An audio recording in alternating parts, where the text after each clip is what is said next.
Okay, good morning, everybody. Can we ask you to please come on in and take a seat?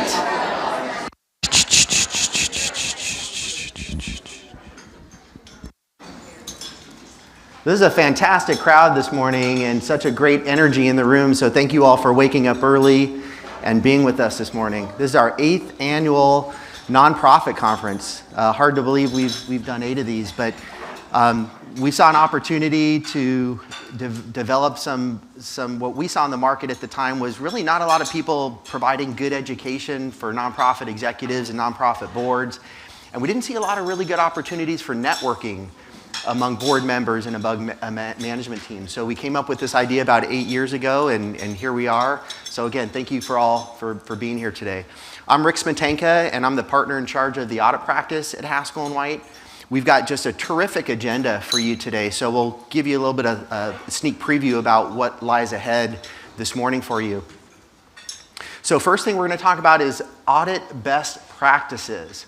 So audit partners Diane Wittenberg and David Brownstein will talk about how to excel during the audit process, and rumor has it Benjamin Franklin may be making an appearance this morning. We certainly know about the uncertainties that we all face today in the economic markets. The labor markets continue to be tough. Equity markets seem to be going up and down 2 or 3 or 4 or 5% every day. So lots of uncertainties today. So scenario planning becomes super important again. And so our managing partner, Wayne Pinnell, will lead a session on how do we prepare for the shifts that we're seeing today. And I will encourage you, when Wayne speaks, put on your seatbelt. Wayne is going to introduce the force field to you this morning. So put on your seatbelt and be ready for the force field. We'll have a little bit of a break, a little coffee break and networking break. And then we'll come back and we have a wonderful session on using artificial intelligence in grant writing. Partners Pat Ross will help lead that session. Pat's been through all 8 of these, so I know Pat will be a familiar face to you. But we'll be working with Pat on this session. And this is Spencer's first nonprofit conference with us. Spencer joined us at the end of 2024. He is Haskell & White's Chief Information Security Officer. And so Spencer will help lead that session. And I'll leave it up to you to determine if that really is Spencer or just maybe Spencer's avatar that's on the stage. And then lastly, we have to leave you with some sense of numbers. Since we are a CPA firm, we're going to talk about the IRS Form 990 at the end. And that's, ooh, I heard a woo-woo. I heard a woo-woo. Thank you for that. But I'm going to be so bold as to propose that there's an opportunity for all of us to make our 990 a competitive advantage for our organizations. And so we're going to share some thoughts on how do we turn something like a 990 into actually something that can be a competitive advantage for our organization. A couple words about your sponsor today. So a couple words about Haskell & White LLP. We have lots of new organizations in the room, lots of familiar faces, but lots of new organizations too. So if you don't know much about Haskell & White, we are one of the largest, maybe the largest locally owned accounting firm in Orange County. We have offices in Irvine, we have another office in San Diego, and probably like a lot of you since COVID, we have a very robust remote workforce. So for those of you online, and we have some team members online too, so welcome to all of you. We are a great place to work, and so that's part of our operating values at Haskell & White. We believe in constant learning, we believe in valuing people. We've been recognized as a great place to work. And we actually have won quite a few awards for some of the community service work that we do in the community. So we're very proud of being a corporate role model. We created a firm that we think combines the best of what large firms offer, and large firms offer usually really good technical capabilities, usually high levels of credibility and professionalism, but we combine that with what small firms are known for, which is client intimacy, a willingness to roll up the sleeves and help get the jobs done. So we think we've combined what the big firms do well with what smaller firms are typically known for, and that's the firm that we've created at Haskell & White. We do serve the nonprofit community by providing everything you would think a full-service CPA firm would provide. So we do lots of audits, we do single audits, we do 990 prep, we do 990 consulting, but really our job is to help provide solutions to your problems. And that's really what we try to instill in our culture. We want to find solutions to your problems. In 2024, we had 40 individuals at our firm volunteer over 700 hours. So we really are a firm that walks the walk and talks the talk. Those of you in the room might know us for doing really great nonprofit work, but it's important for you to know that we actually do a lot of work for commercial businesses as well. So our clients are real estate entities. Our clients are in life sciences, they're in manufacturing, they're in technology. So that's actually the larger part of our practice at Haskell & White. But we also believe in cross-pollination, that we learn a lot of things in those environments that we think can benefit our nonprofit clients. So we try to bring those ideas to our nonprofit clients when we see them. And then you might know that audit practices have to be AICPA peer-reviewed once every 3 years. And so we're really proud of our history. You can go back over the past couple decades and we have outstanding, clean AICPA peer review reports. That's tangible evidence of the quality of our audit practice. Okay, just a couple things for those that are online with us today. So some people that are attending virtually. A couple reminders here. Please keep your audio on mute. That would be appreciated. There's a chat feature in Zoom, so if you do have a question, if you're attending virtually, you have a question, drop it in the chat, and we'll find a way to relay that onto the stage. If you are on Zoom and you'd like CE credit, we're going to be doing some polling questions, so please do respond to the polling questions. If you don't respond to polling questions, we can't give you CE, so please do respond to those polling questions. You will receive your CE certificate via email when the program's over. And I guess there's a disclaimer here, Megan, we have to say that may not be applicable in all states. Okay. Here's our presenters, but you're going to get to see us all in live person here in just a second. So let's go ahead and kick off our conference and invite Diane Wittenberg and David Brownstein to the stage. Thank you.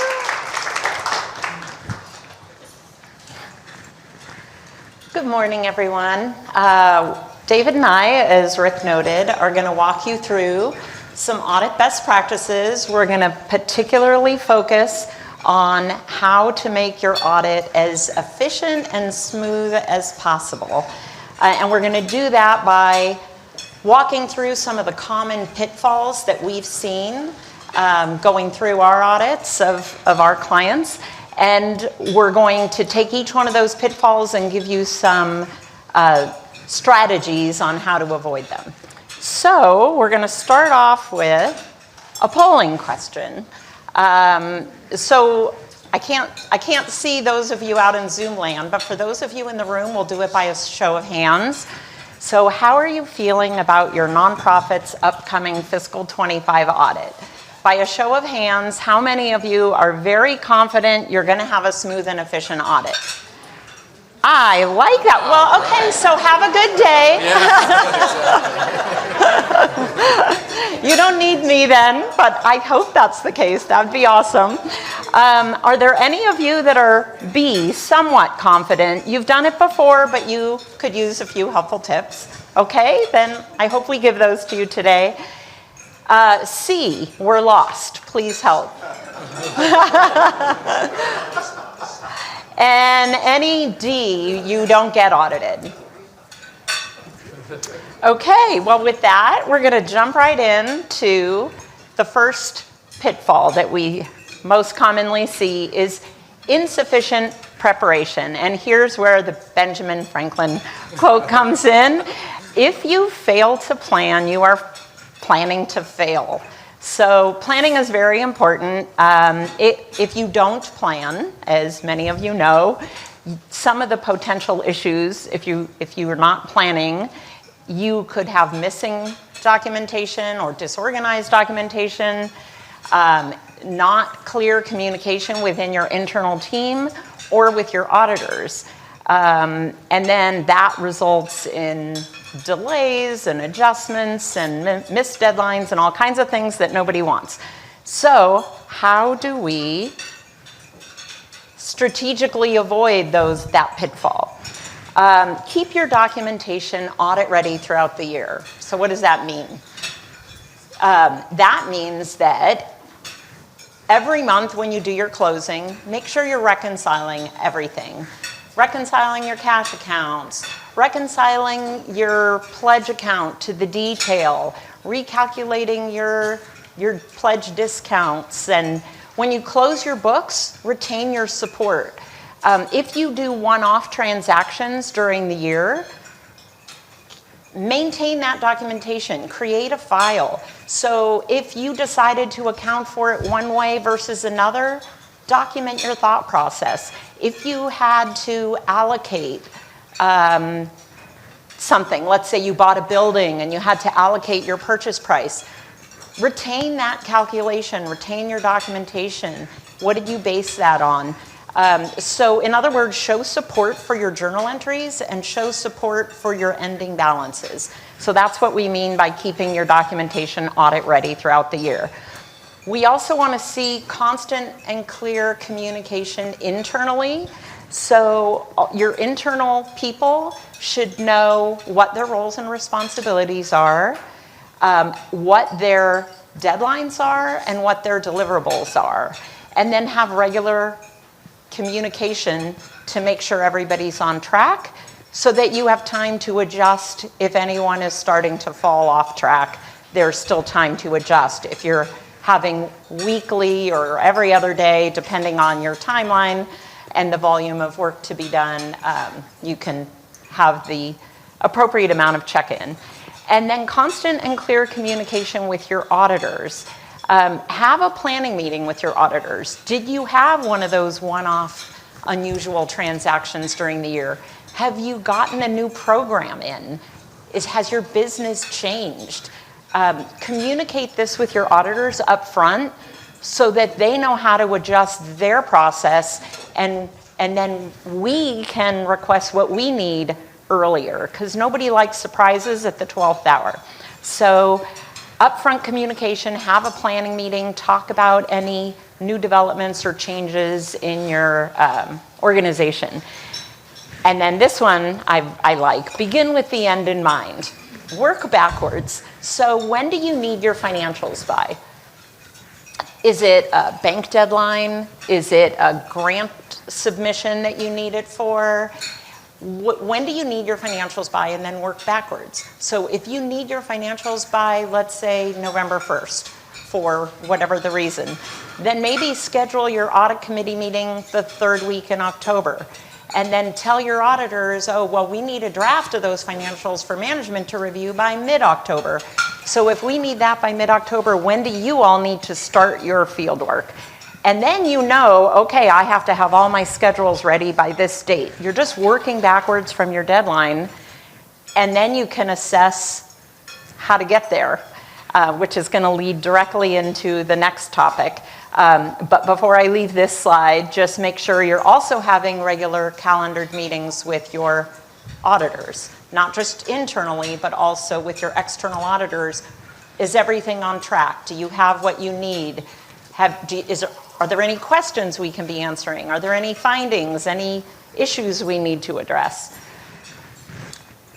Pitfall number 2, insufficient staff resources. We all know this is a common issue with not-for-profit organizations because you want to put as much of your funding towards your mission. So your accounting departments end up being very lean. And it's understandably so. We all want to support the mission. But then you have to come up with a plan on how you're going to get there, because we don't want that lean accounting department to result in a missed deadline.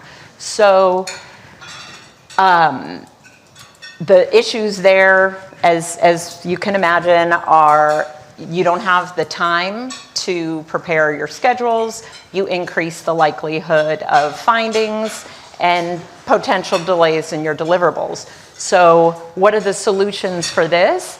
Well, realistically budget your time of what you think it's going to take to prepare all those audit schedules. So there's two pieces. It's not just the preparation for day one of those audit schedules, but then once the audit starts, it's the ongoing follow-up questions and more documents and more detail. So realistically budget that time. And now we know what the start date needs to be, right? Because we figured that out a couple slides ago. So if you know what the start date is and you know how long it takes you to close your books, okay, now we have this window to prepare audit schedules with your staff and the hours it takes. We're all numbers people, or most of us are numbers people in this room. You can do the math and see, do you have those resources? So be realistic. You work with your auditors to schedule field work, budget it out, and if you, at the end of the day, say, we just don't have those resources, then your next option would be the last thing on this slide, is you want to consider the cost benefit of hiring an outside prep solution, preferably one that focuses on the not-for-profit industry. And with that, for pitfall number 3, I'm going to hand it over to David. Thank you. Good morning, everybody. Pitfall number 3 is kind of where the rubber meets the road. Do you understand all the key accounting areas? And we've listed some of the most common things that we see here. It's certainly not an exhaustive list, but the first one, of course, is revenue recognition. And nonprofit revenue recognition is a little bit unique, right? There's several different decisions that we have to make, the first of which is the transaction a contribution, or is it an exchange transaction? Sometimes it's really easy to tell, sometimes it's not. A couple of quick examples. You're having your 50th anniversary gala, and I'm a supporter of your organization. I say, I'm going to give you $1,000 for your gala. Contribution or exchange transaction? It's a contribution, right? But what happens if I give you the same $1,000, but I'm also getting 2 tickets to the gala, and each ticket comes with a 5-course meal, filet mignon, creme brulee, nice bottles of wine, and I'm also getting 12 months of my corporate logo going on your website. It gets a little gray, right? I'm getting some things in return. So what's the fair value of each one of those things? Maybe a ticket is $250 a piece, and maybe the value of my logo going on your website is $300. So I have $800 of exchange transaction. The $500 for the ticket that's going to be recognized when the event occurs. The $300 is going to be recognized over the 12 months, and the $200 contribution is going to be recognized when I tell you I'm giving you the money. So you can see it can get a little messy there, right? The next decision we have to make is it with donor restrictions or without donor restrictions? A donor restriction can be for time or for purpose. So a time restriction would be, I'm going to give you $10,000 a year for each of the next 5 years. We have to record all 50,000 of that up front, present valued, but it's all restricted for time because I'm telling you I'm giving it to you in the future. The purpose restriction would be, I'm going to give you $10,000, but you got to use that money to build a statue of Rick in your lobby. I don't know many nonprofits that turn down $10,000 contributions, but you might want to think about that one. And then conditional versus unconditional. A condition is a barrier. So if you're a nonprofit high school and I say I'm going to give you $10,000 when my son graduates from your high school, well, that hasn't happened yet. We don't know for sure if it's going to happen. So you can't recognize that yet until the condition is met. Methodology for allocating functional expenses, that can get a little dicey as well because there's significant judgments there. So if you think about your statement of functional expenses, you've got program expenses, G&A, and fundraising. We often talk about salaries in this area, especially the CEO of your organization. They probably work on all 3, right? They oversee the administrative function, they're working on programs, they're certainly out there fundraising. So how are you going to allocate your CEO salary between those 3 buckets? The net asset roll forward, we talked about the additions to restricted net assets, but are you tracking the releases? Are you tracking those time releases every year? Are you tracking the expenditures of the purpose restrictions to make sure you're properly releasing those purpose restrictions every year? And then going concern and liquidity assessment, this is easier for some organizations and tougher for others, but it's actually management's responsibility to assess whether you have sufficient liquidity for at least the next 12 months. And so that's an area that for certain organizations we have to spend a lot of time on. So some solutions for these. We talked on the previous page about the key accounting areas, but most of you may know that auditors have significant audit risk areas, right? And so a significant risk area is defined as an area that requires special audit attention. And so wouldn't it be nice if you knew going into your audit where your auditors were going to spend most of their time? Well, the good news is it's in your engagement letter every single year that you'll see a number of bullet points that say, here are what we're identifying as significant audit risk areas. So it's kind of like your teacher back in the day saying these 25 topics are going to be on your midterm, but you really want to study for these 3 right here, because they're definitely going to be on your midterm. And so are you reading about those topics? Are you familiar with how to account for those topics? Are you training your staff on how to account for those topics properly? Areas of significant estimates and judgments. Again, we talked about allocating functional expenses on the previous page. That's an area of significant estimates and judgments. Receivables and the collectability of those receivables. That's an area we often talk about as involving significant estimates. So your auditors are going to want a clearly documented methodology of how you're coming up with those estimates. If you're saying my CEO spends 70% of her time on programs, where did that 70% come from? Was it 50% in the prior year and we're increasing it to 70%? Well, why?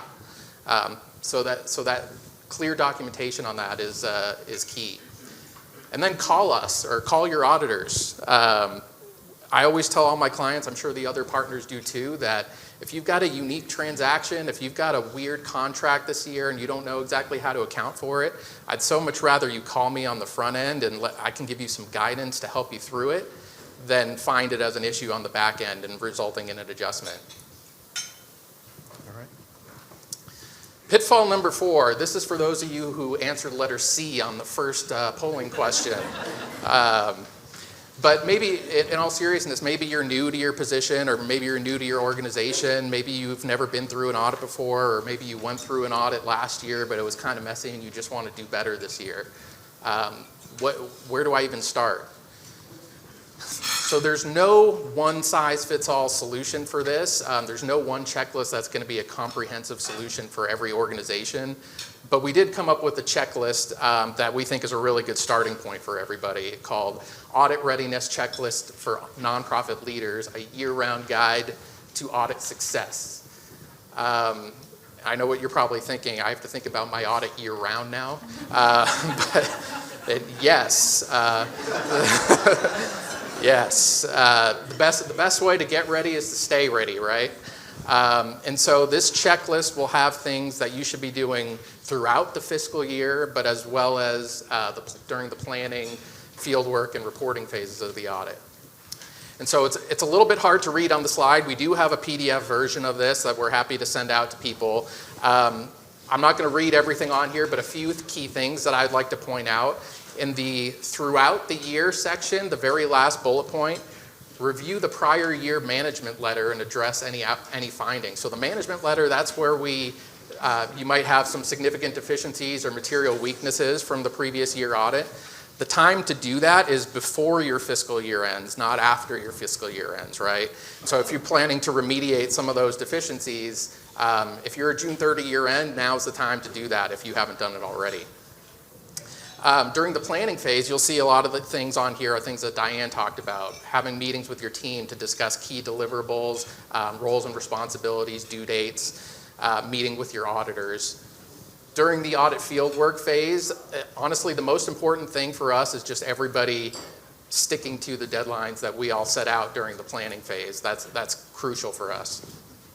And then the reporting phase is just going to be, we're reviewing financial statements, we're meeting with the audit committee, we're starting the draft of the 990.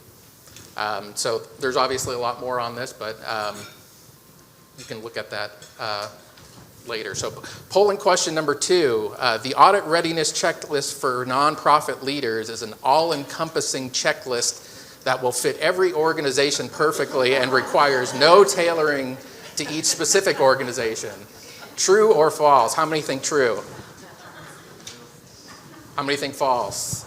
Excellent. Yes, thank you.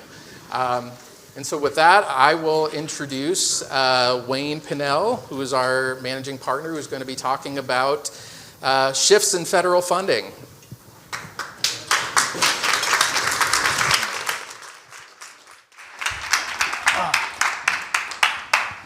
And this is starting out great because I already forgot my walk-on music.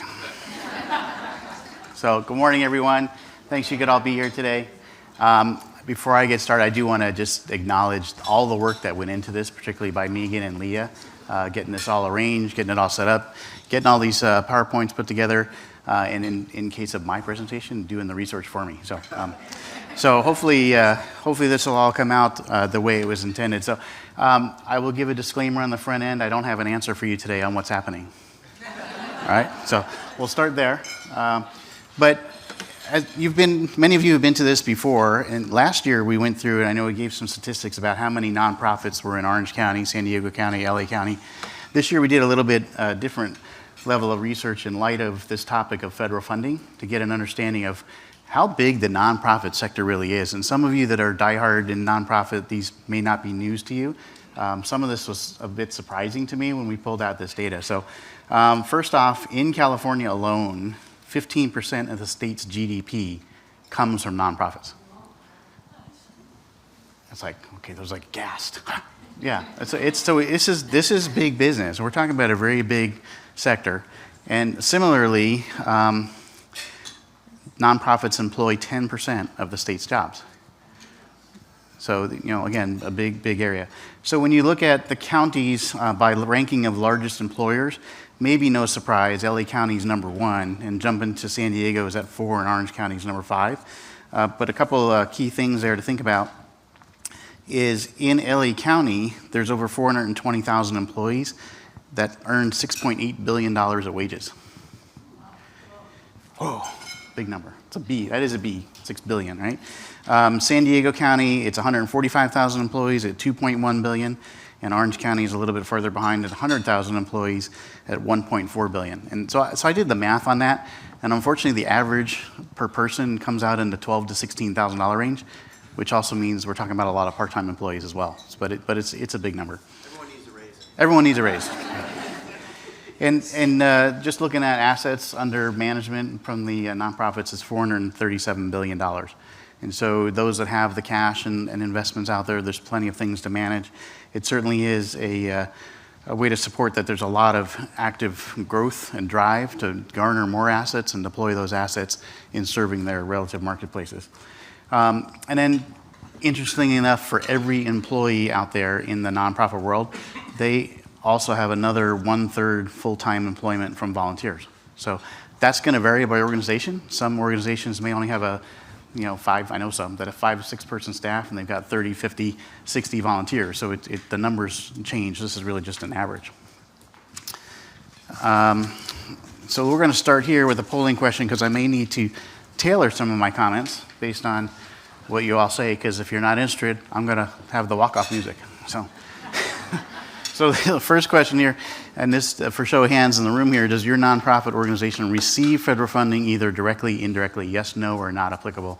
And so I would say Haskell and white people, it's not applicable, but anybody, I guess, what's the consensus here? Okay, good number of hands, okay. So then do the individuals or communities you serve receive services from other organizations that are funded by federal sources? Yeah. So it's safe to say that all the nonprofits, I'm going to extend it to all the nonprofits in here, either are aware of federal funding that they resource, they're subrecipients of funding in some cases, they're direct contract partners with federal governments, or they have relationships with other nonprofits because you serve the same sector, and those nonprofits get federal funding, right? So a la the issue. And so we'll start with the headlines. So shock, relief, and uncertainty, okay? So since January, these things have all been coming out, and I know we've had a lot of phone calls. We've had a lot of folks talk about this. We have actually for-profit entities that have received government funding through research grants that are experiencing the same thing as you all are now as nonprofits receiving funding. So, when is this going to stop? Is it going to restart? Are we doing it to particular organizations? Are we taking it to particular institutions? And you feel the ripple effect, because if you're not directly cut, again, your relationship to another entity could cause your funding to be at restriction. And so this is just as of yesterday, or 2 days ago, because 3 days ago, because it's the 23rd. And then going into that, so let me just back up with, again, the disclaimer. Unfortunately, we can't predict where this is going, because you've all seen the news has changed every day, yeah? I know it's a real letdown. You thought I was going to give you the answer today? So I came fully prepared to tell you that I don't have it, okay? So really, our goal today is just partly to keep you aware, which if you've missed some of these headlines, being you're in nonprofit, I encourage you to read the news. But I can't imagine anybody has missed these headlines as to what's going on, right? So what we really want to talk about today is, well, what things can you do in light of where we are as an industry, where we are potentially heading with federal government funding. And a statistic, by the way, I didn't get into the slides, but I know Megan and I saw this I wasn't sure it was a true statistic because it was in somebody's article, so I didn't go back and vet it. But the article suggested that 5% of the federal government's budget goes to fund nonprofits.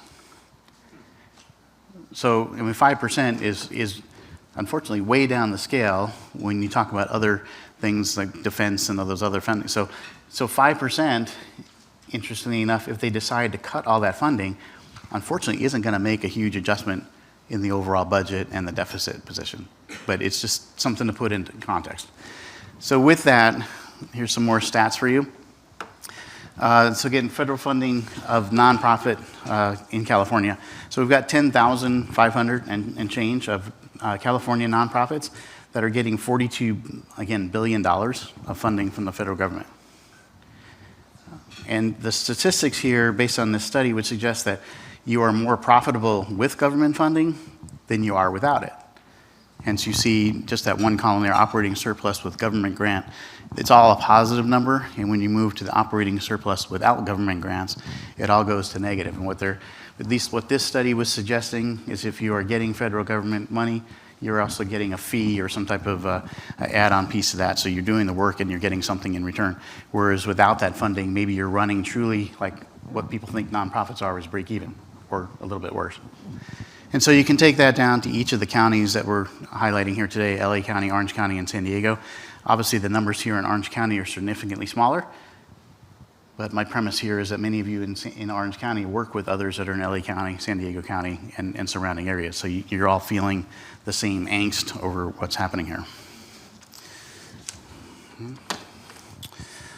All right, so what can we do in light of this? And so the first thing that I would suggest is that everybody concentrate first on your culture and avoid the freeze mode. Because if you don't know what to do, sometimes it puts you in an action of like, I'm stuck. Where do I go? I have no idea. And so hopefully today we'll walk away with a few ideas. And here's just some to get you started. And so I'll expand on each of these a little bit. So first thing is take a look at your mission and just reaffirm where you are. Make sure you've got a clear sight of where you're going. Who are you serving? I'll go back to this in a little bit. If you haven't developed a strategy for the next 1 to 5 years, you should. And if you have recently developed a strategy for 1 to 5 years, you might want to revisit it now in light of these things, because the next 1 year may be drastically different than what you thought when you put the plan together 3 months, 6 months, 8 months ago. Basic premise on anything you're trying to achieve, break it down into small manageable pieces. So if you like the big rock, little rock thing, that's what we're talking about. Take a big goal, break it down into manageable little pieces to get there. And I lost the guy's name in my mind who actually made that famous. Anybody? Big rock, little rock. Oh, somebody's not the big rock, little rock. Sorry? Covey, Stephen Covey, thank you. Extra points to the right. Okay, so Stephen Covey. All right. So Stephen Covey had put that in his management book about how you achieve these things, is break things down. I've got another consultant that we work with that has a premise that if the task is too big, cut it in half. And if it's still too big, cut it in half. It's the same idea. Take a big rock and break it down into smaller pieces. But find ways to make positive momentum, positive forward motion, and not being frozen by the fact that you've got this big audacious goal out there and you don't know how to get going. Any movement forward toward that goal will help you get there. Harness the strength of your team. And so we have nonprofits that range in size from 2 people, one I work with, to hundreds of people that are employees, but there's also the cast of characters called volunteers and board members. Harness those relationships, harness that talent, help you stay the course, and take advantage of those that are volunteering because they want to be there. That they're there to help your mission. They're there for your mission. They're there because you invited them to be there. Many of them have been there for years, and they're very in tune with what your organization is all about. So ask for help. All the while this is all going on, to add a little bit of the personal time into it, is recognize that people are dealing with a lot of stress. It could be you as the leaders of that organization. You might need to take a step out and take a deep breath of fresh Southern California air, and then walk back in and reset your stage. But make sure everybody's getting a little bit of time out. Try to manage and be aware of the stress. And the stress is going to hit different places. It's going to be in the organization. It's going to be on the folks that you serve. It's obviously going to be going through grant writers and everything else, trying to navigate where we are in this place. But certainly an area we want to spend time on here is getting contingency plans. And so we're going to go through that in a little bit of, I wouldn't say grave detail, but we're going to go through that in a little bit of detail with the time permitted. So a general playbook, things you'd want to think about for uncertainty. Some of these are built into your normal life cycle anyway, things you should be doing. So the ones in dark bold, we're going to spend a little bit more detailed time on, but everybody should have a budgeting process. If you haven't budgeted for the next year, no better time to start but now. But it's also a good idea to have a rolling budget or something that you're going to adjust throughout the year, because you might have a target and you realize 3 months in, 4 months in, you're not quite getting there. So what do you need to do to shift your thinking going forward? What additional steps do you have to make to get to a goal? What employee headcount adjustments up or down do you need to make to get to that goal? What other costs can you manage to make sure you're on track for where you need to be? Cash management, we'll talk about in a little bit of detail. Diversifying funding, we'll get back to. Making sure your donor relations are as strong as they ever can be. Donors understand. Many of them are very tight with organizations across the county. And if you think about it, if you needed money today, which top 3 donors would you call? Everybody's got them because they've been with the organizations for a long time. One thing we need to watch out with donors right now, those who really have all the money and stuff still have all the money, but they're facing the same thing everybody else is doing right now, is what's happening in the market. Right? Because right now with all the crazy news, the market's going up, going down. We're back to that, does everybody's 201k as healthy as it was when it was a 401k, right? So you need to watch and be transparent with your donors too, to let them know that this is where your needs are. And those that are really diehard donor supporters of the organizations, they'll probably come through for you, but it's not a good time to not talk to them. Again, stay focused on the mission. Where are you going as an organization? Reaffirming the core values of the organization internally with your board, with your staff, with your constituents. This is what we're here to do. This is what we're about.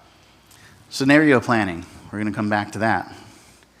Risk management, taking a look at what risks you have out there that are both financial as well as reputational or operational. What is going to get in your way of being successful in light of the realm that's out here? Communication is key, both internally, externally, with stakeholders, constituents, et cetera. It's a good time, again, to be transparent about where you are and your needs and what you're focusing on. I've worked on capital campaigns in good times. And one of the things, when you've already bought the building and you're still trying to complete the capital campaign, it's a little interesting. What's the story now? Because people don't find it really sexy to fund a mortgage, right? So our story is not one about the building. The story is about what the organization does with the building, hence the need. So your communication has to be really clear and tailored to what you're trying to achieve. And in the example I'm giving, it's not first line about paying off the mortgage. Good time to seek operational efficiencies. 15 years ago, we did a presentation on the perfect storm, probably one of the last economic downturns. And you go through the whole scenario of, what things should you cut that, now you can blame it on the economy or something else. But taking a look at what you're doing, finding ways to get more efficient in your operations, maybe that's through technology, maybe that's through AI. Spencer can talk to you about AI better than I can. but how can you reduce costs, optimize the focus on where you're going? Having financial reserves going into this period of time to counterbalance where the federal funding might be would be good if you already had that. If you don't have that, you also want to be thinking about how you build those up in light of shortfalls of funding. Where can you set a little bit aside? It kind of sounds like your home budget. Where can you set a little bit aside each month to help build up something as a reserve? Because ultimately you'll be able to do something with those reserves, and those will maybe cover you on a rainy day. I've got one nonprofit I know that it's heavily funded by government. I would say 98% government. Their revenues have been going down each year for the last 5 years. They know it, but they're sitting on with a budget of about $2.5 million a year. They have an investment portfolio of over $12 million. It's not that they want to burn that money off over the next 5 years, but there's at least a nest egg that's been built up at that time that can carry them. You might not all have that situation. Some organizations that look around the room, I know you've got related foundations and those types of things that help prop you up. But that's the rainy day money or the gross investment money. It's not the operational money. Okay. Having accurate financials 990s, of course, should go without saying, and that's certainly what we're about helping you do, because those are very important to tell your story to your potential donors and making sure that they're aware of where you're spending money and what issues you're having. And in today's environment, going beyond the 990 and the financial statements, it's a good time to understand what's in other contracts that you have. What other reporting requirements did you have? Are you at risk of losing funding for a technicality? This would not be the time to lose funding because you didn't dot an I or cross a T. Okay? So a little bit more on that here in a second. So cash management, again, some of this is a little bit basic on this slide anyway. I think everybody recognizes they need to be aware of what's in their bank accounts and pay the bills timely, collect things currently, but really monitor more so than you maybe did last month. Monitor your liquidity with a very good focus. You all know that at the end of the year, you've got this liquidity footnote that shows up in your financial statements. It would be interesting if you went back today and at the end of March, first quarter, calendar 25, what does your liquidity footnote look like today if you reuse those numbers? Are you better than you were June 30th, if that was your year end, or have you taken a dip in liquidity? And really something to think about, what should be there. Calculate the reserves. First off, and that's you've got things that are restricted. You've got things that are not restricted. The restricted ones are going to be potentially a problem for you. At the end of the day, if you have $100,000 of expenses, and to make this simple, $100,000 of cash, but the $100,000 of cash is restricted to a building program that is not part of the $100,000 of expenses, you might say you have a problem, right? You can't use all the cash necessarily in the way you'd want to. So take inventory of all the contracts you have out there, make sure you understand the requirements, make sure you understand the risks of keeping that contract and certainly keeping the funding of the contract. Be realistic about your cash flow projections. Do it with a little bit of error of being conservative. If you're estimating expenses, maybe you want to estimate and be 10, 15% higher. All these things are happening in conjunction with what's going on right now. Tariffs, I'm sure, are going to play a game. That's not something we're talking about today, but tariffs are going to play a game somewhere in your expense load overall as well. And think about the barriers, as I mentioned, to using the cash. Some of your cash is tied up. We've got, some companies we see they get grant funding, a little bit unusual maybe for nonprofits, they get grant funding in advance. And so they've got the money sitting over here as an asset, and they've got this deferred revenue, if you will, as a liability. And guess what you can't do with that cash over here? You can't pay things that are not part of what the grant was intended to do. So it's really the sense of a restricted cash. And then looking at your revenue mix, do you have a diversified revenue stream, or can you create one? And to that end, if you can diversify your funding, take a look at your financials or your 990. Some of you I know probably government funding isn't a big thing. I was looking at a nonprofit financial this morning, and it's 11%. 11% is still a pretty good chunk, right? It's not 81%, but it's 11%. And so in that particular case, let's just call it $1 million. If that $1 million goes away, what are you going to replace it with? How quickly can you replace it? Or is there a program now that you need to cut because you can't get that funding, which is the downside of this, right? So we want to be creative. So if you can look at other sources, the one I mentioned earlier, 95% government, talked about it. There's possibility. It's a well-known name. Can you go out and start getting, corporate donors, individual donors, private grants, foundations? Somebody's got to be interested in this mission. Can you collaborate with somebody else and serve the same audience with your dual services and share the pot of gold, if you will, that you can do more with the same amount of money perhaps by working together? Have you considered alternative structures to how you might generate cash?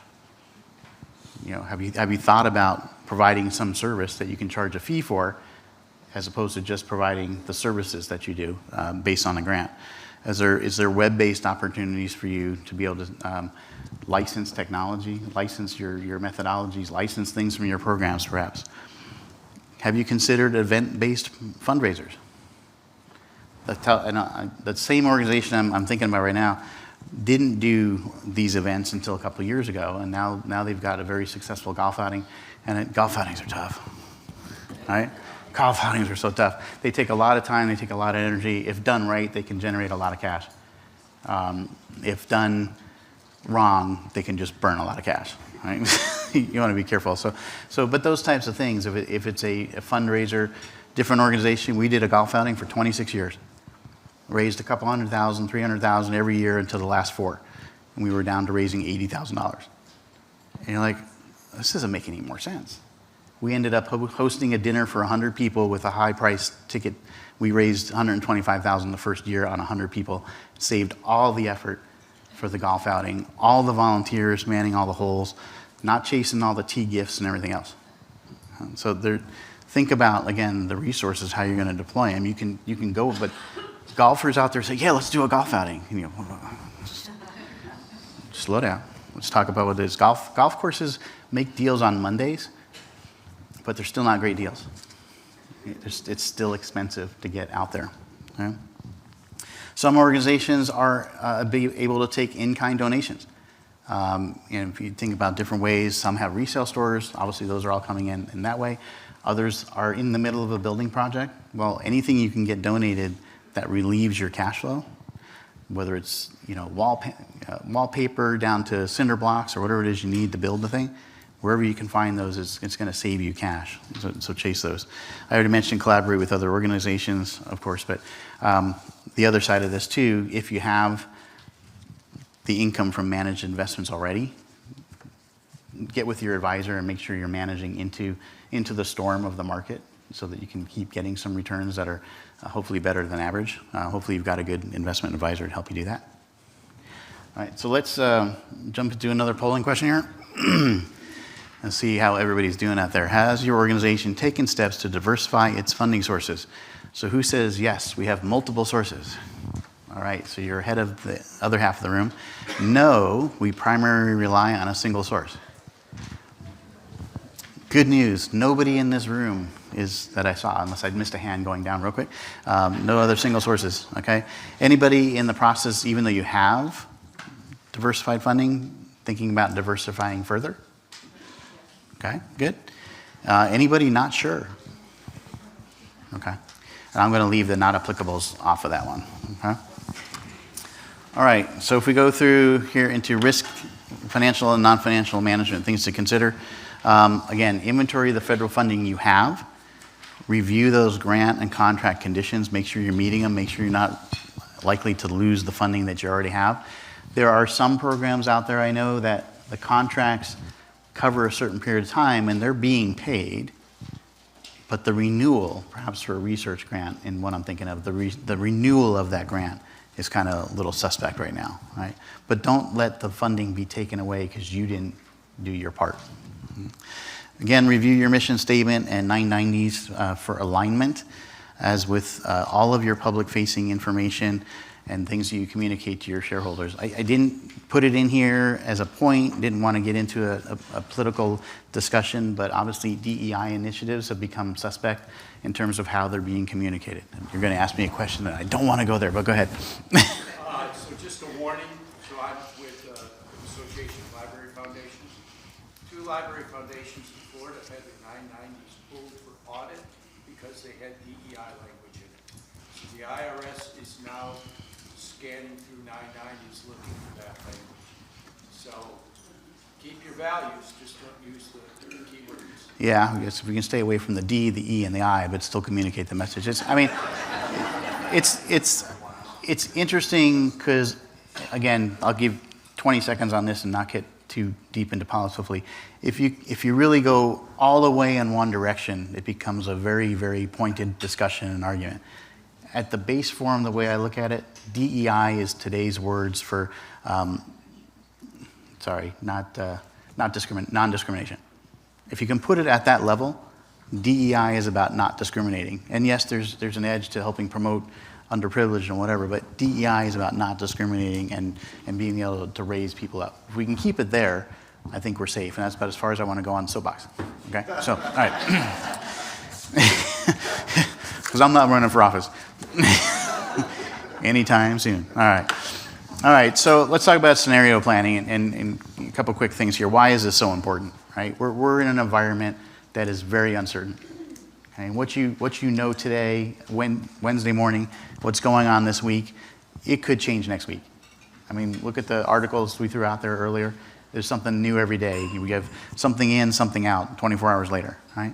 But in the realm of uncertainty, you need to look at your own organization and figure out what things are at risk for you. Is it a funding source? Is it a program? Is it a government funding? What is it that's at risk for you? And so one of the things you'd want to do is create multiple scenarios. And I've seen people do this with basic budgeting, but the idea is, what's your optimistic outcome? The realistic or reasonably possible outcome that you're going to have? Or, what's the real pessimistic one? What if the sky falls? What is your exit, not exit plan per se, but what is your plan to get out of that issue? Short of exiting, right? So then when you've identified each of those scenarios, you need to start building out the strategies for each one. So what's the strategy? Make it clear. And then identify the individual actions that are clear actions you can and would take, and monitor those. Because when it's time to pull the lever and do it, are those actions at the ready, and are you ready to actually act, right? So plan for flexibility. What's optimistic, realistic, pessimistic today could change 30, 60, 90 days from now. Again, rolling budget, forecasting those things, take them through. And then communicate the plan. Make sure that all your stakeholders are really in the know. No surprises. Everybody's ready. It should be a positive thing. We're all focused on carrying the mission through. We're trying to get there. Again, keeping it in tempo. The sky is not falling, therefore we're doing this. This is what we're trying to do in light of the economy, in light of our focus, our mission. Let's move together this way. I came up on the own step 6, which I more or less already said, was be prepared to act. Doing the planning is great, but if you don't pull the trigger, it's not going to help you, right? So get all those things on the page, be ready to pull them out and do it. Right?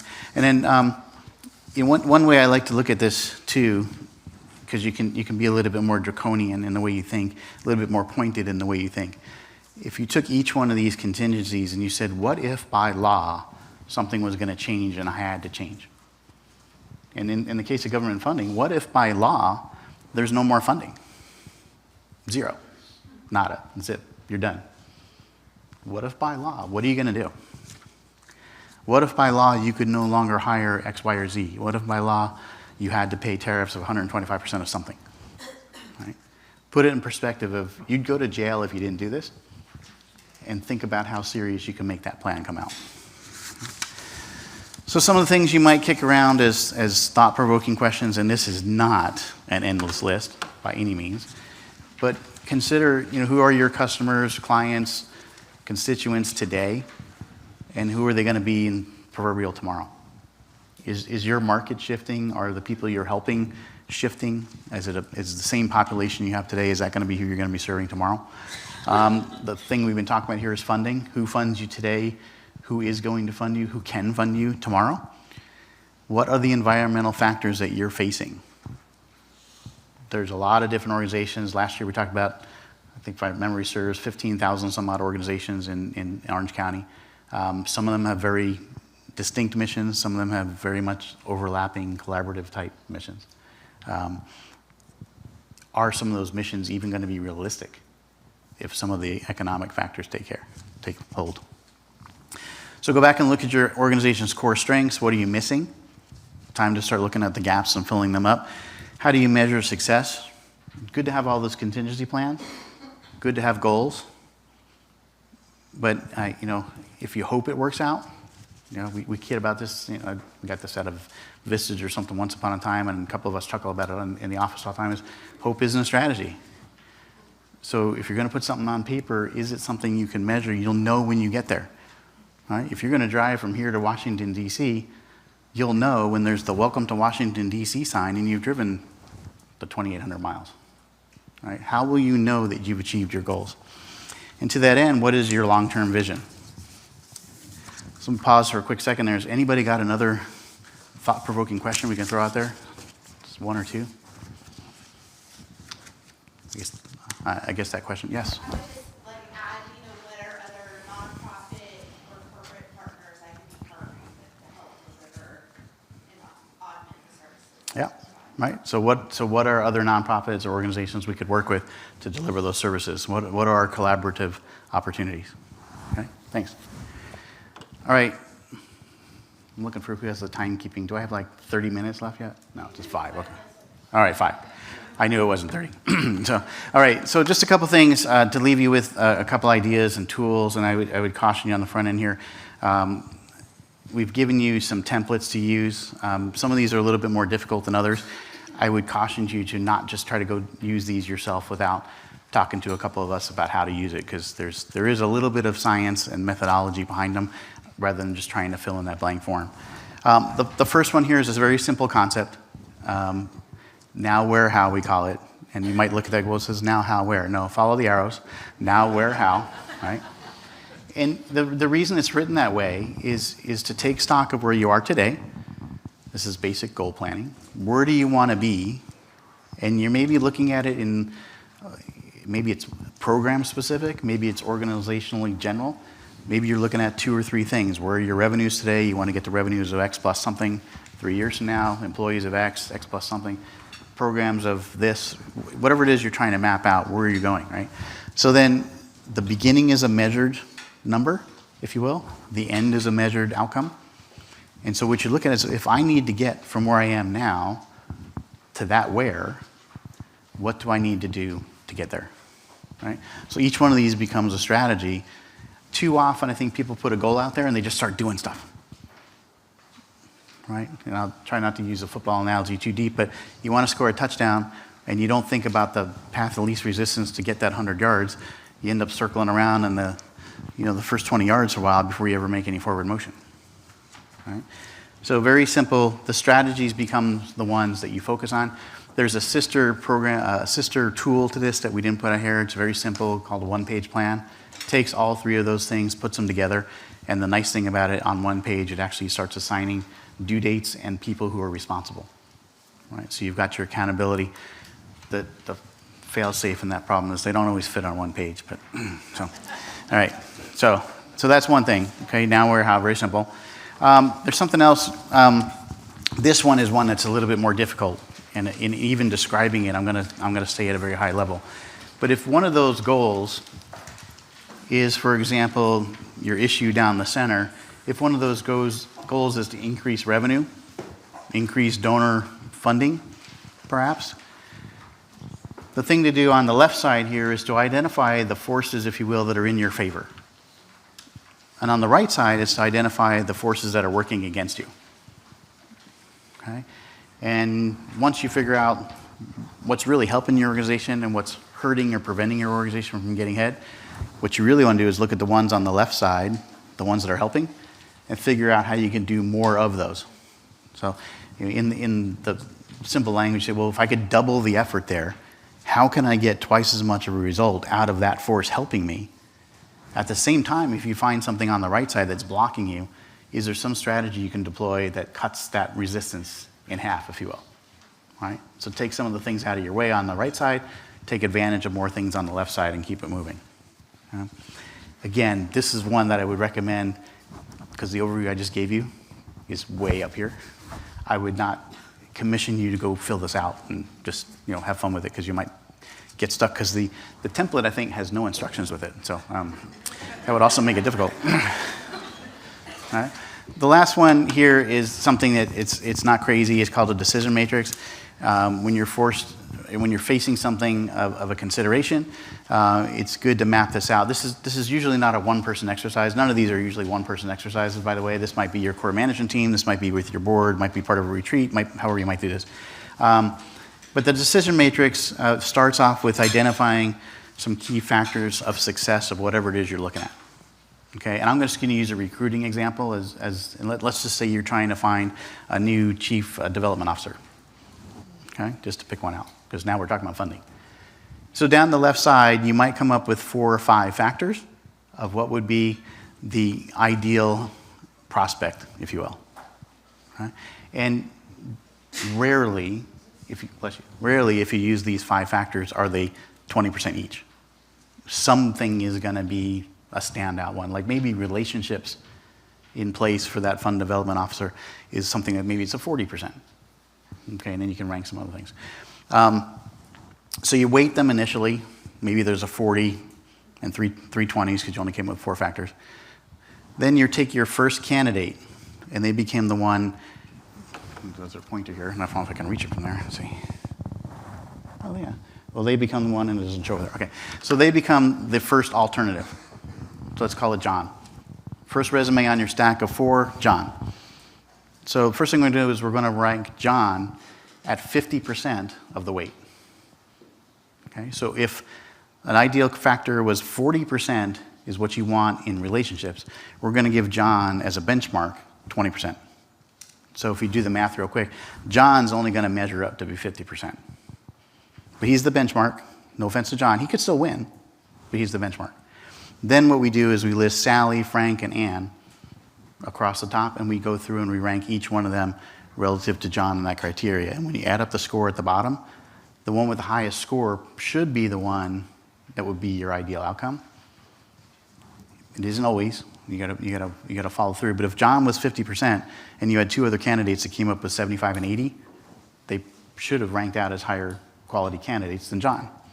If John at 50% still shined above everybody else because they couldn't get above 45, John, even though he was benchmarked at 50, could be the person you're going to hire. Okay? It's not foolproof. It all depends on how you come up with the factors. It comes about how you all rank them as you're sitting around the table talking about it. And even at the end of the day, if John was 50 and the others were 75, you could still take a look as a team and say, but we really want John. Well, then you can look at some other factors to make John the candidate, or consider what you're going to do to make John the perfect candidate. Okay? So last 2 slides real quick. We talked about measuring your impact. These are some things you can think about. These are things that should be part of your messaging as an organization seeking funding. Certainly should be part of your collateral, things that show up on your website. Some of this stuff, I just make it easy for people to find it. I've been on a lot of nonprofit websites, and I can't find anything that talks about their financials. They hide their 990. I got to go to GuideStar, and then some put the 990s out there timely, some don't.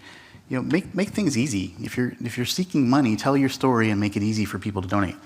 But all these things are important. People want to know what you're doing with the volunteer time, what you're doing with the money, how you're dealing with the outcomes. What do you do to measure success of your program?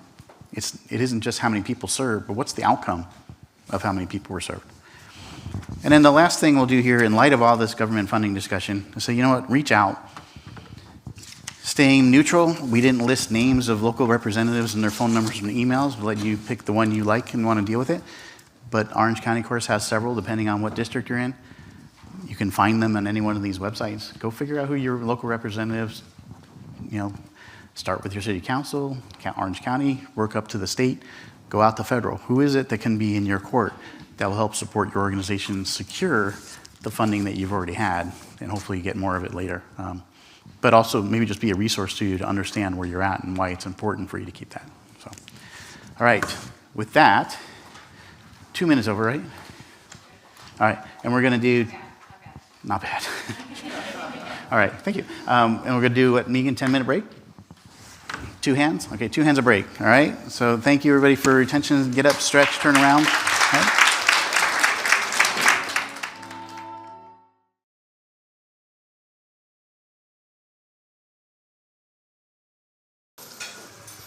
All right, everybody got their little break, stretch the legs a bit. So we'll continue on with the rest of our presentations. So next we're going to talk about AI and for nonprofits and a practical use here of using it for grant writing, right?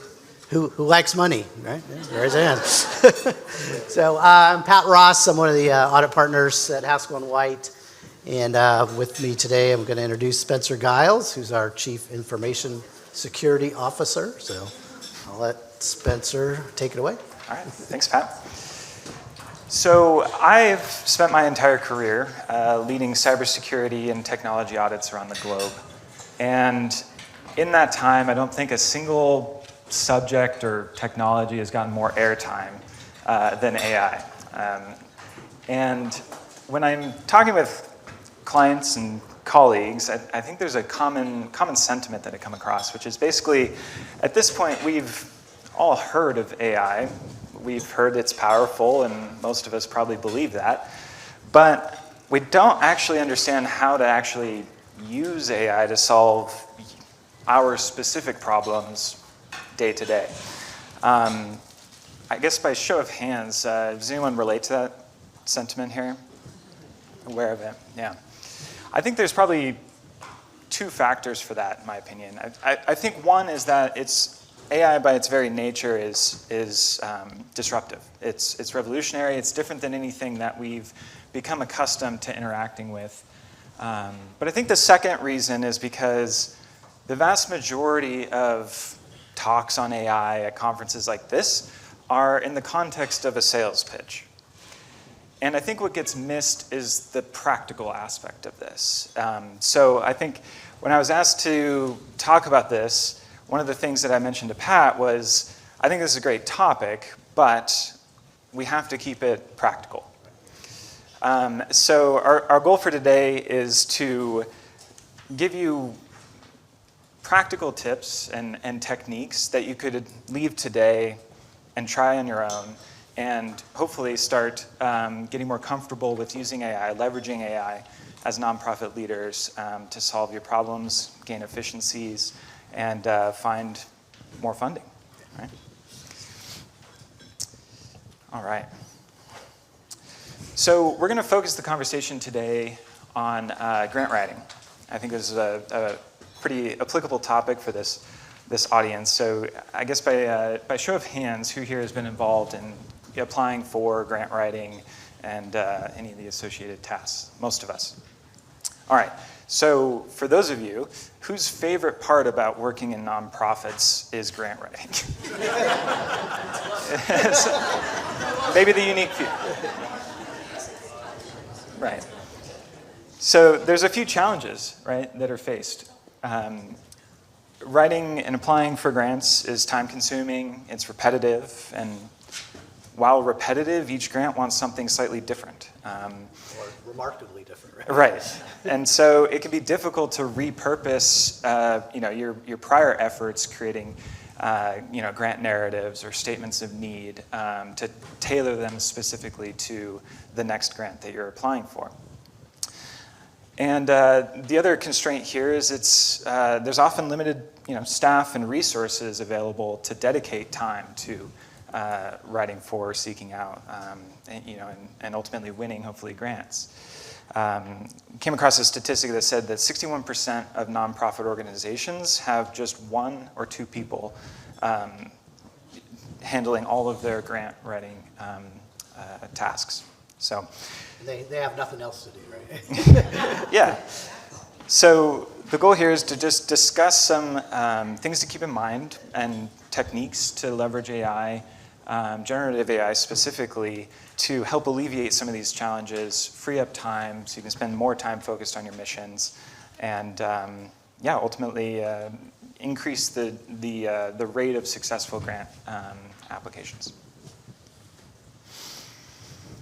Right. Polling question to keep everybody aware online of what's going on. So the question is, how much time does the average nonprofit spend on each grant application? Well, all right, kind of less than 10 hours, real easy one. Show of hands. B, 11 to 25 hours. C, 26 to 50 hours. Yeah. D, 51 to 75 hours. It's kind of a lot. 100 hours, it's kind of, I guess it depends on the size of the grant, right? So, There should be an option G, all yeah. of the above. Yeah, D, all the above, It yeah. depends. So just the basic grant writing, the answer is B, actually 11 to 25 hours. Some of the larger federal grants, it does get up, I think, in that 100-hour range. So I know just the organizations I work with that have those one or two people that do all the grant writing, they spend considerable amount of time and burn the midnight oil, so to speak, on those. So.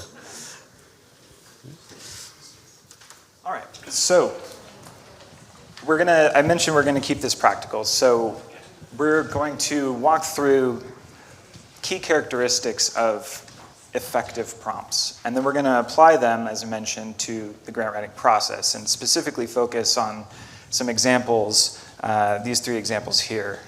The first one being funder research and opportunity matching. You have to find the grants that you're going to apply for. And time spent on grants that you don't ultimately get funding from is, for lack of a better word, wasted time, right? Or time that could have been spent on pursuing a different grant or other tasks. So the second one would be rapid first draft generation and customization. And this would be anything from grant narratives, statements of need, budget narratives, anything involved in putting together the application for a grant. And then the third one would be data visualization and outcome reporting. All right. So what makes an effective prompt? And we're going to talk about prompts here because today prompts are still the most common way that people are interacting with generative AI. And the quality of the output from one of these tools is very closely aligned to the quality of the prompt and the instructions that you're giving it. One common thing that I hear is isn't AI just like really fancy Google? And in some ways, sure, it can search for information for you, but I think that viewing it that way or through that lens is potentially setting you up to not necessarily gain as much value from it as you possibly can. You're not going to get out of it what you put into it, right? Yeah. Exactly. You can think of it like this. When you use Google search, the task is always the same. Go find me relevant web pages related to whatever search term I put in there. But with generative AI, you define the task. And that can be, sure, searching, but it can also be generating text. And that's what we're talking about today. So there's 5 things that we're going to discuss about what makes effective prompts. The first one is being specific and detailed, providing context, structuring the prompts into individual parts, iterate, and using templates to speed up the process. All right. So the first one, being specific. Specificity is crucial. The more precise your request, the more relevant your results are going to be. Being vague in the prompt is ultimately going to lead to output that is going to take either significant rework or just isn't really going to give you the output that you're looking for. So a good example is a weak, vague prompt, write me a grant narrative. It's certainly going to output a grant narrative. It's not going to be relevant to your organization and is going to be entirely made up. That's not going to be super helpful. But if you specify the criteria, in this case, a word count that you have to fit it into, and specifically mention details about your organization, the output is going to be way closer to your final product you're searching for. So, yeah, things to consider here is sharing constraints. If there's word count limits, if there's formatting specifics that you need to abide by, or even tone. What voice do you want it to be in? You can request specific layouts and structure. Let it handle the formatting, right? Try to think about the manual tasks that you're still having to do, and try to incorporate that into your specific instruction. And then, yeah, some other things to think about, just, if citation style is relevant, or particular data presentation methods, charts. I mean, you could tell it what color you want the bar graph to be. It really, the limit to what you can achieve through generative AI is oftentimes limited only by your creativity and your instruction. So. The next thing to consider is context. Context is, in my opinion, I think probably one of the more critical aspects of an effective prompt, because the AI tool doesn't know anything about you or your organization or what your mission is unless you tell it. And if you're asking it to help you generate documentation or a grant narrative, those pieces of information are incredibly important. Think about it, if you had a grant writer on staff, you wouldn't, day one, having never talked to them, say, hey, write me a grant narrative, and expect that to be good, right? What's our mission again? Right? Yes, exactly. So you can incorporate the context, or you must incorporate context into your prompts, and you can do this through a variety of different ways.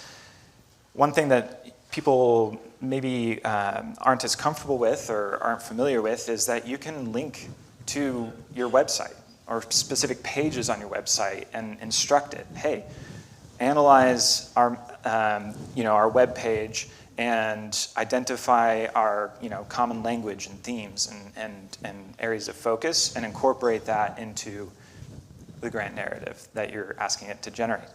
You can also attach reports, annual reports, or any documentation that you might have into the prompt, and have it incorporate those voice, tone, mission, unique things about your organization that you're trying to convey.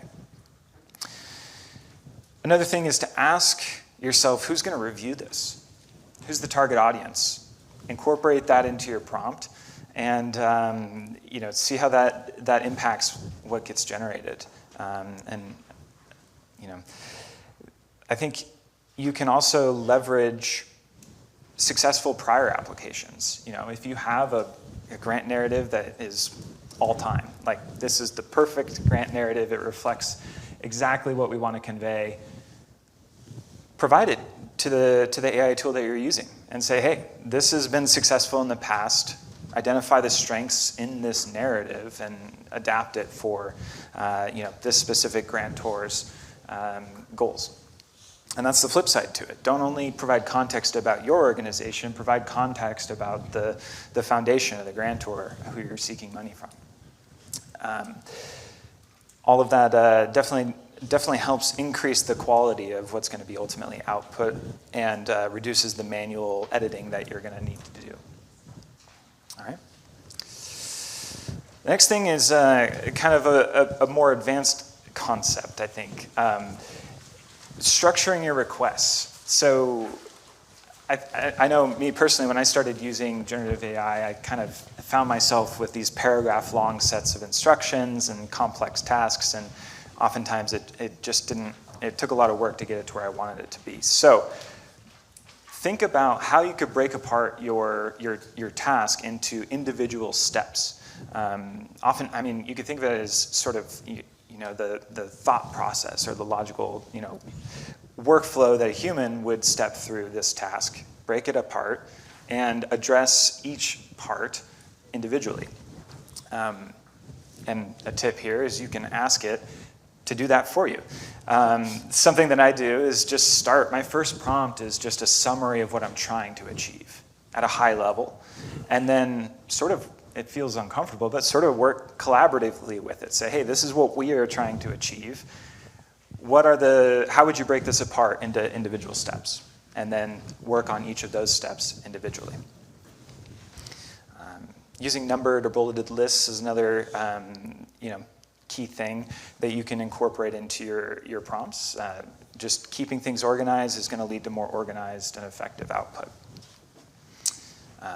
And ordering those steps logically is super effective as well. Analyze first or research first, and then draft an outline, and then expand on each of those outlined points.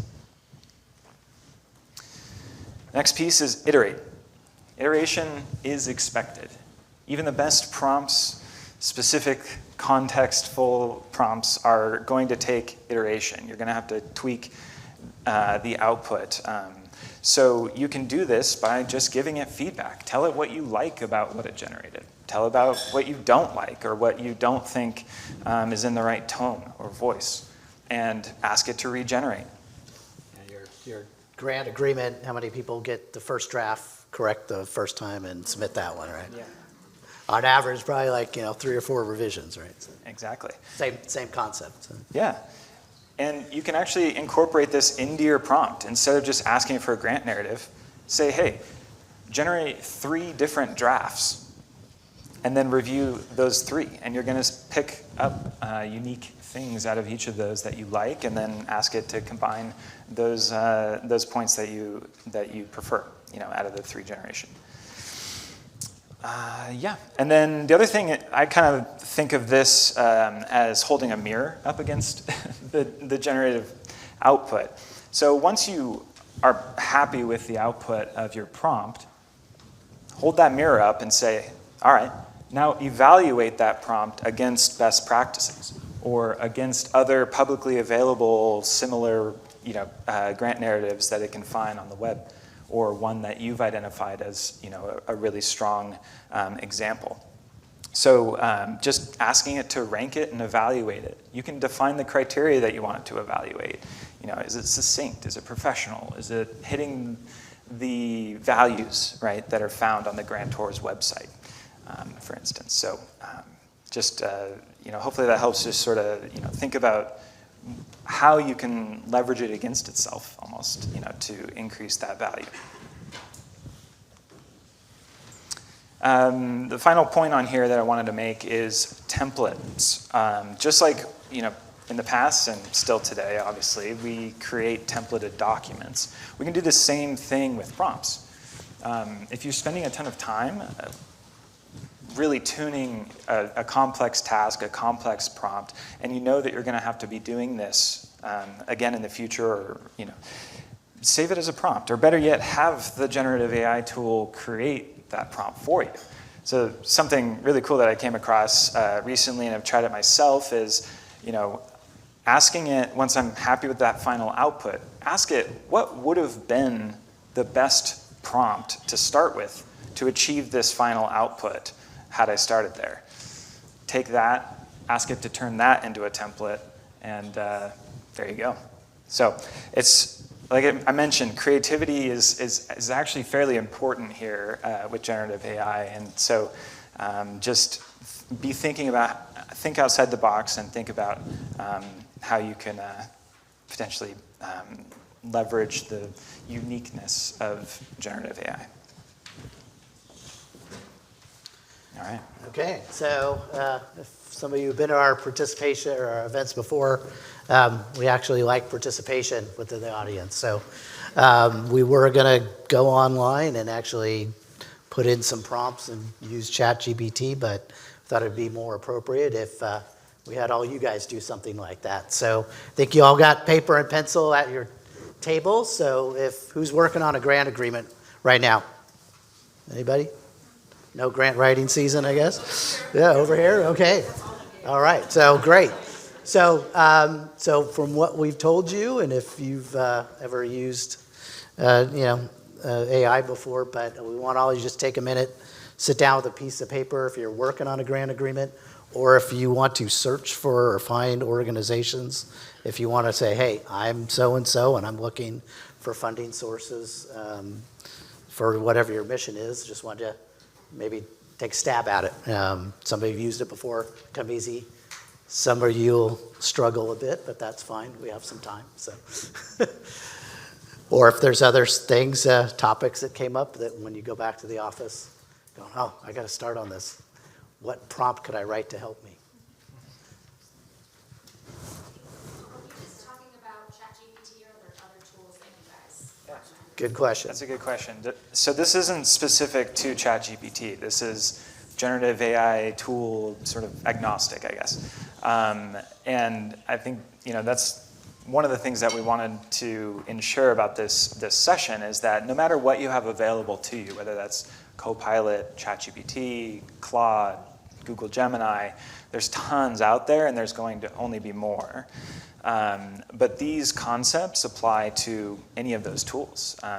It's sort of shared characteristics that are going to lead to more effective output.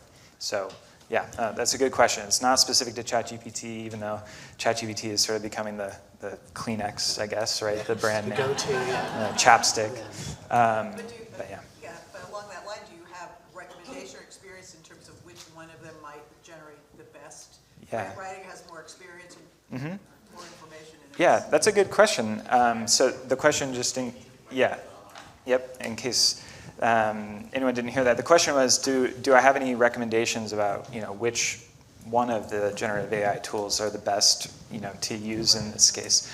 I don't believe that there's any specific best one right now. They're all advancing incredibly fast and in different directions, different ways. However, yeah, there are each tool sort of has different strengths. In this case, maybe more technical writing capabilities. ChatGPT and Claude kind of historically have been very successful at putting meaningful output, I guess. But this isn't an endorsement of those tools. Tools are, changing rapidly, and it just really depends on your task. And maybe that's another tip. The sixth tip is to use different tools. Yeah. Yeah. Well, honestly, why not do both, or three of them, or try which one? And once you get a little more familiarity with one or the other, going, I like this one. This thinks like me, versus the other ones. Yeah, you might see some differentiation with that. So. I often use one tool to evaluate the output of another tool, and you can start to pit them against each other. Pit it against each other. It's kind of weird, but it works. Yeah. So as just experience in writing grants, depending on the grantor, how well is it received in receiving a grant write-up, or say writing, you're submitting, that it's received as okay? In my day, before AI, it was if you used a lot of the same common language, we were doing a lot of cut and paste, and grants were getting rejected, because depending on the grantor, they'd say, this looks like a redundancy, they're really not really applying for the grant, having enough knowledge of what they're applying for. Is it being received on the grantor's end that this could be AI generated, and maybe it's the person that's applying really doesn't know what they're applying for? I mean, they're just gathering all this information. Yeah. How authentic is, I guess, is my question. And do we know if everyone is using the AI? Yeah. No, that's a good question. So I guess to summarize the question, it's basically, how are generative AI, output? How are grant narratives received, being perceived if ChatGPT or AI tools are used to generate them? I think it's, that's an important thing to consider. And one of the important things with using generative AI for these important tasks is making sure that it stays in your tone and your voice, and making sure that you are reviewing the output and adding your own spin on it if necessary, just to make sure you're not exactly like what you're saying, just generic non-language, that doesn't really convey what you're trying to convey. So yeah, make sure that it's in your tone, still in your voice, and I think you would avoid a lot of problems with anyone detecting that it's AI. Or just have somebody else on your board or in your organization go, here's what I got, what do you think? And if it sounds a little too, generic, then how do we tweak some things? Yeah. think of it as an assistant, not the only doer, right? Don't just copy paste. So, okay, well, back to our little task. I told you it was going to be interactive. But we'll Thank go you some so more much questions. for leading this topic. It's very timely and informative. And one of the things that I always keep in the back of my mind is the ethics of AI and how much, like, is it private? What things are safe to provide and what shouldn't we provide? Because I think of donor privacy issues and things like that. That's a good question. Yeah. Are we? I can address Yeah, that. go ahead. All right. We do have some more slides, and we'll jump into those. But this is a great question, and I think that was into the mic, so I think we're good on the Zoom land. But yeah, so what are the ethics around it? For sure is an important thing to consider. I think there could be a whole other session on how to, data privacy considerations when using AI. But I think at the end of the day, consider what you're providing to the AI tool. And if it makes you uncomfortable, if that information became public, maybe that's not the best thing to be sharing there. However, there are enterprise versions of these tools that keep your data sandboxed and aren't training the models off of your data, and that's something to consider if your organization is going to adopt these tools. But yeah, always important to consider the data that's being shared with these tools. So yeah, that's a good question. I think We'll have some questions at time for end, but we'll kind of keep going if that's okay. So again, just wanted to, have everybody take a little stab, take a minute, try to write a prompt. You're gonna be applying for a grant. I am a blank organization whose mission is, how much money do you want? See some pens going.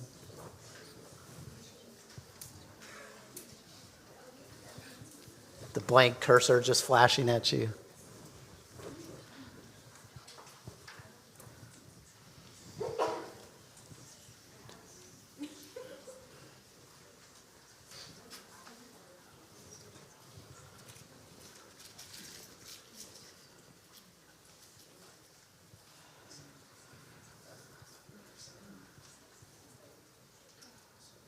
All right.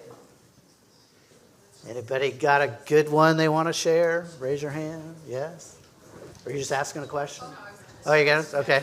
We got a microphone.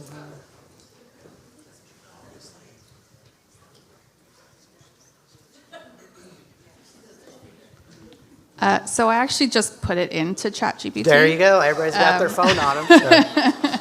It's easier than... We'll call that. I can't read my own writing half the but time. I'll call so. that very advanced use of your resources. So I actually just copied our website, and I said, using the language from this website, create a grant proposal for year-round program support. Yeah. And it pulled an entire grant. Granted, I didn't put in like a request amount or anything. Right.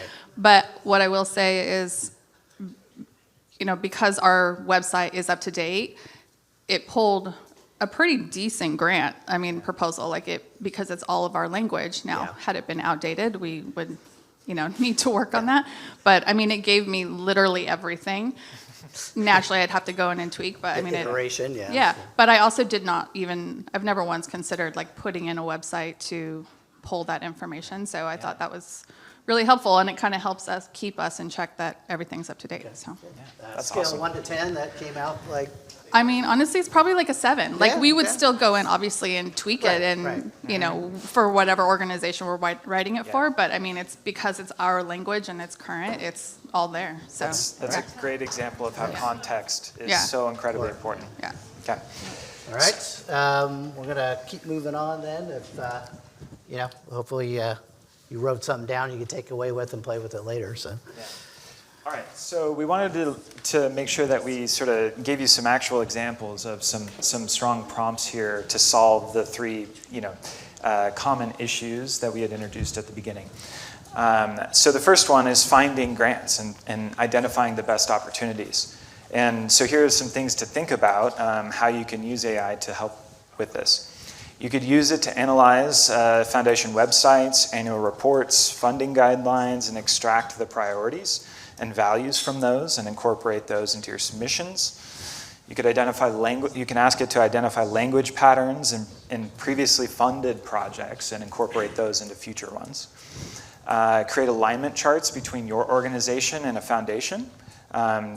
Again, just sort of trying to identify the best opportunities to pursue. This can be a cool, valuable step to do before you spend the time actually writing that grant proposal. And then you can also use it to, have it analyze multiple different grants that you've identified and ask it to rank them as, in the order of best fit, and then start with the first one. So I gave some example prompts here. Those are in the slides and the resources that you have. But just trying to get you to show some real world examples, some prompts that you could start using today if you wanted to. Just get you thinking about different use cases and how to approach the technology. Second one is what we've been talking a lot about creating unique and tailored narratives. Kind of running through here, ask it to generate foundation-specific first drafts using core program information that you provide it or link to it. Adapt existing narratives to match new funding language or new initiatives. Create multiple versions with different emphasis for different audiences. And identify sections from previous applications that can be easily repurposed. So again, here's some more detailed example prompts that you could use here. And I think what you'll see is that they are very specific. They're defining specifically what you want the output to look like, the constraints, the tone, the context. And so this can be a good start to think about. And then the third one is with sort of creating compelling data narratives and visualizing your program's data. You can use it to transform raw data into narratives. You could use it to create charts or infographics for marketing materials or distributables. You can ask it to create data stories from the same metrics, but with different focuses. And you can also just help it translate technical evaluations into plain language, specifically tailored to an audience or a foundation that you're presenting this to. That would help with donors. I mean, if you're trying to convey your message in a graph or a picture. Everybody likes an infographic. Yeah, exactly. Yes. Rather than a 30-page grant agreement, right? Yeah.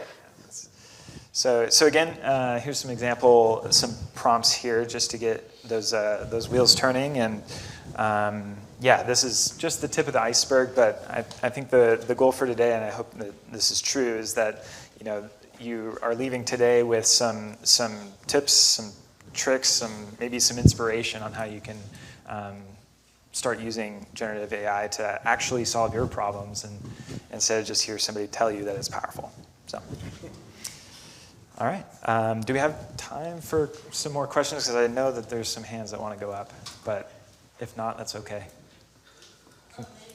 Come find us. Maybe one more? Yeah. It's more of a comment. We have an AI task force part of our staff. A staff task force on AI, and we also work with TechMD. And one of the things we've really counseled everybody is not to use your mobile app version on your private phone around any proprietary information. Only use the enterprise level, like you mentioned. There are several versions, like you said, but it's really important that you don't put any proprietary or trademarked material inside of your phone, because that sends it completely onto the web, and then everyone can use it. Yeah. But it starts with policies. Policies for sure. And I think that's absolutely true that data privacy is a huge concern here. I think what I've seen, organizations that have been the most successful with sort of limiting their exposure and risk are the ones that I think are not taking the approach of pretending like AI is not here to stay. I think accepting that it's here, it's new, it's revolutionary, and how do you govern? How do you put together policies that protect your organizations? How do you train employees about how to keep your data private? All of that's super important, and trying to block everything is not going to work. Yeah, absolutely. Data privacy is a huge piece of this. Have the AI write you your data privacy policy. There you go. So, all right, cool. Okay. All right, thank you. All right. Thank you.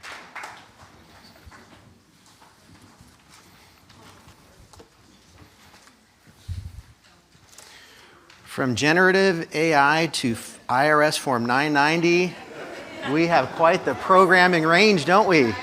Wow, wow.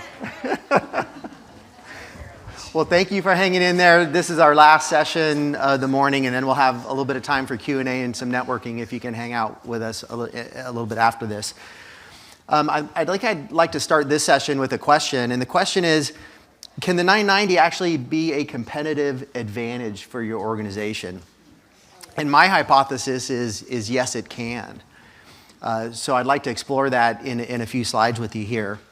I'd like to go through three things this morning with you. The first is, let's get to know the 990 a little bit better. A lot of people are naturally intimidated by a financial statement or by a tax return, but the truth is there's nothing intimidating about a 990. So let's get to know it.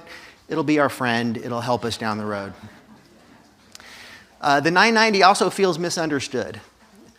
The 990, as someone who reads a lot of them, there's a lot of places where, honestly, the instructions aren't real clear. We see a lot of mistakes made in 990s. So what I'd like to do is just point out a few of those areas that will maybe heighten your awareness of where some inaccuracies are, where there's some risk for an inaccuracy, and maybe an area where there might be some room for improvement.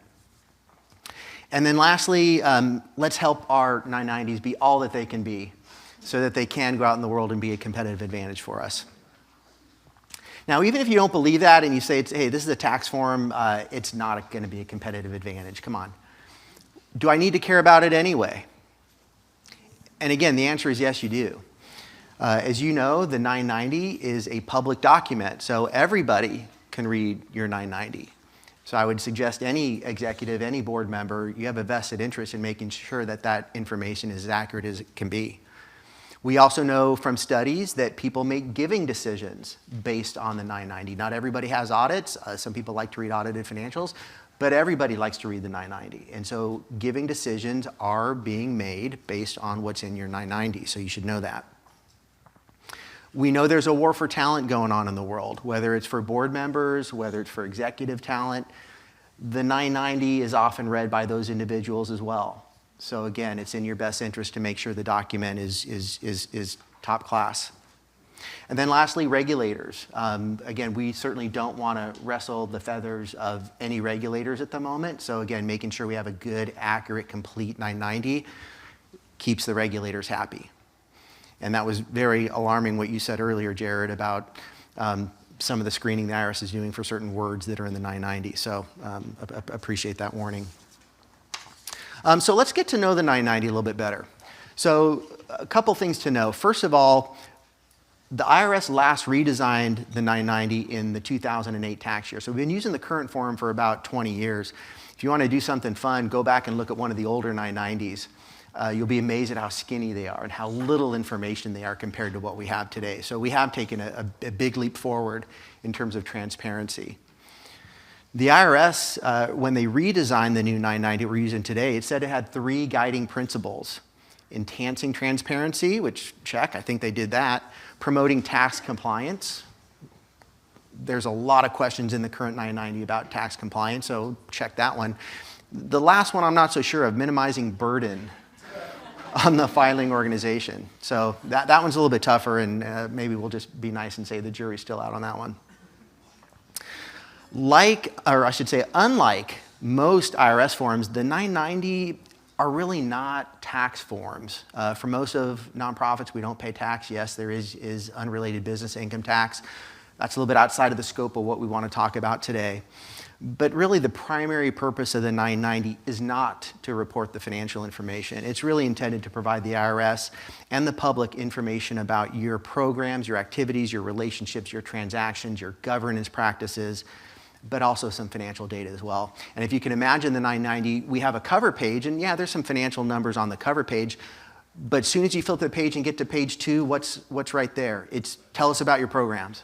What are your program accomplishments? So that's really the main focus there. At the core, this is kind of the core structure of the 990. It has what we call a core portion to it, and these are the 12 core parts of the 990. And depending on how you answer some of the questions here, you will have to fill out specific schedules, and there could be up to 16 schedules. I would say in practice, what we see most of the time is most of our clients, they're filling out maybe 3 or 4 or 5 schedules, is really all. A couple that might sound familiar to you, Schedule A, that is the public charity test. Are we getting more than a third of our funding from the public? So that's a test we have to make. That's in Schedule A. Schedule B, we all know, that's our schedule of contributors. So that's where we list out our schedule of contributors. Remember, that's not public. That we send that to the IRS, and the IRS sees that, but that's not part of the public record. Another popular one, Schedule G. We disclose our fundraising events on Schedule G. Schedule J, we have to report some compensation information. That goes on Schedule J. And then Schedule O is our miscellaneous schedule, where we just put a bunch of supplemental information in our Schedule O. So those are, again, the core forms. So again, 12 core parts, up to 16 schedules. Okay, let's do a little polling question. We've made this one purposely easy. When is your Form 990 due to the IRS? Is it April 15th? Okay. Oh boy, listen to all these B's. Come on, some of these are funny. July 4? Come on. That's a little funny, no? Okay, I think we all nailed that one. This is letter B.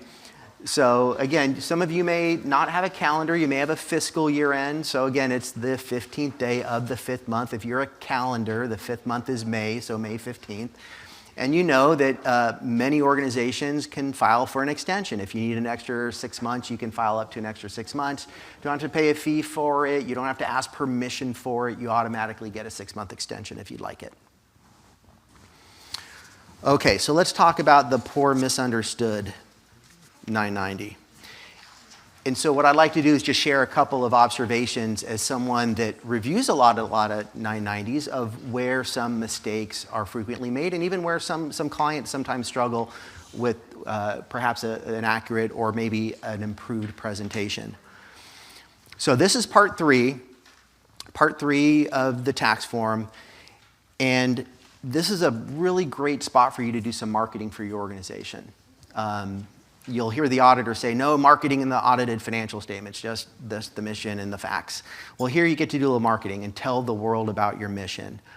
And even tell the world in section 4 here, what are your service accomplishments, okay? And I think a lot of organizations miss this opportunity because they don't do a good job of describing their mission or their accomplishments.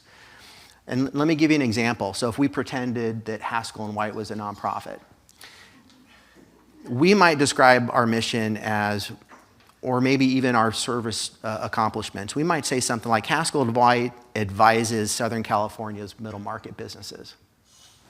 Not very inspiring, but factually true.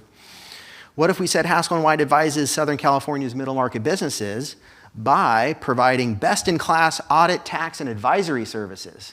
Okay, it's a little bit more descriptive, a little bit better. But what if we said Haskell and White advises Southern California's middle market businesses by providing best-in-class audit, tax, and advisory services so that regulators can provide oversight effectively, investors can maximize their returns, and owners can achieve their dreams? The firm assists more than 500 businesses every year. Okay, I think we'd all agree that last one is probably the best one. Maybe we can use AI to help us with that. But the point is, let's pay attention to this section because this is our chance to tell the world why we exist and why the world is a better place because of the work that we're doing. Okay, part 7. This is a section for compensation. So it's usually one of the more sensitive areas of the form. And honestly, this is probably the area we see the most errors made. So a couple things to maybe highlight here. First of all, the requirement in part 7 here is to list the current officers and directors of your organization. So the first question is, what does current mean? Because the IRS actually has a definition for current. So if you served on the board at any time, or if you served as an executive at any time during the year, you're current. So even if your board member left after the first week, if the executive left the first day of the new year, you're current.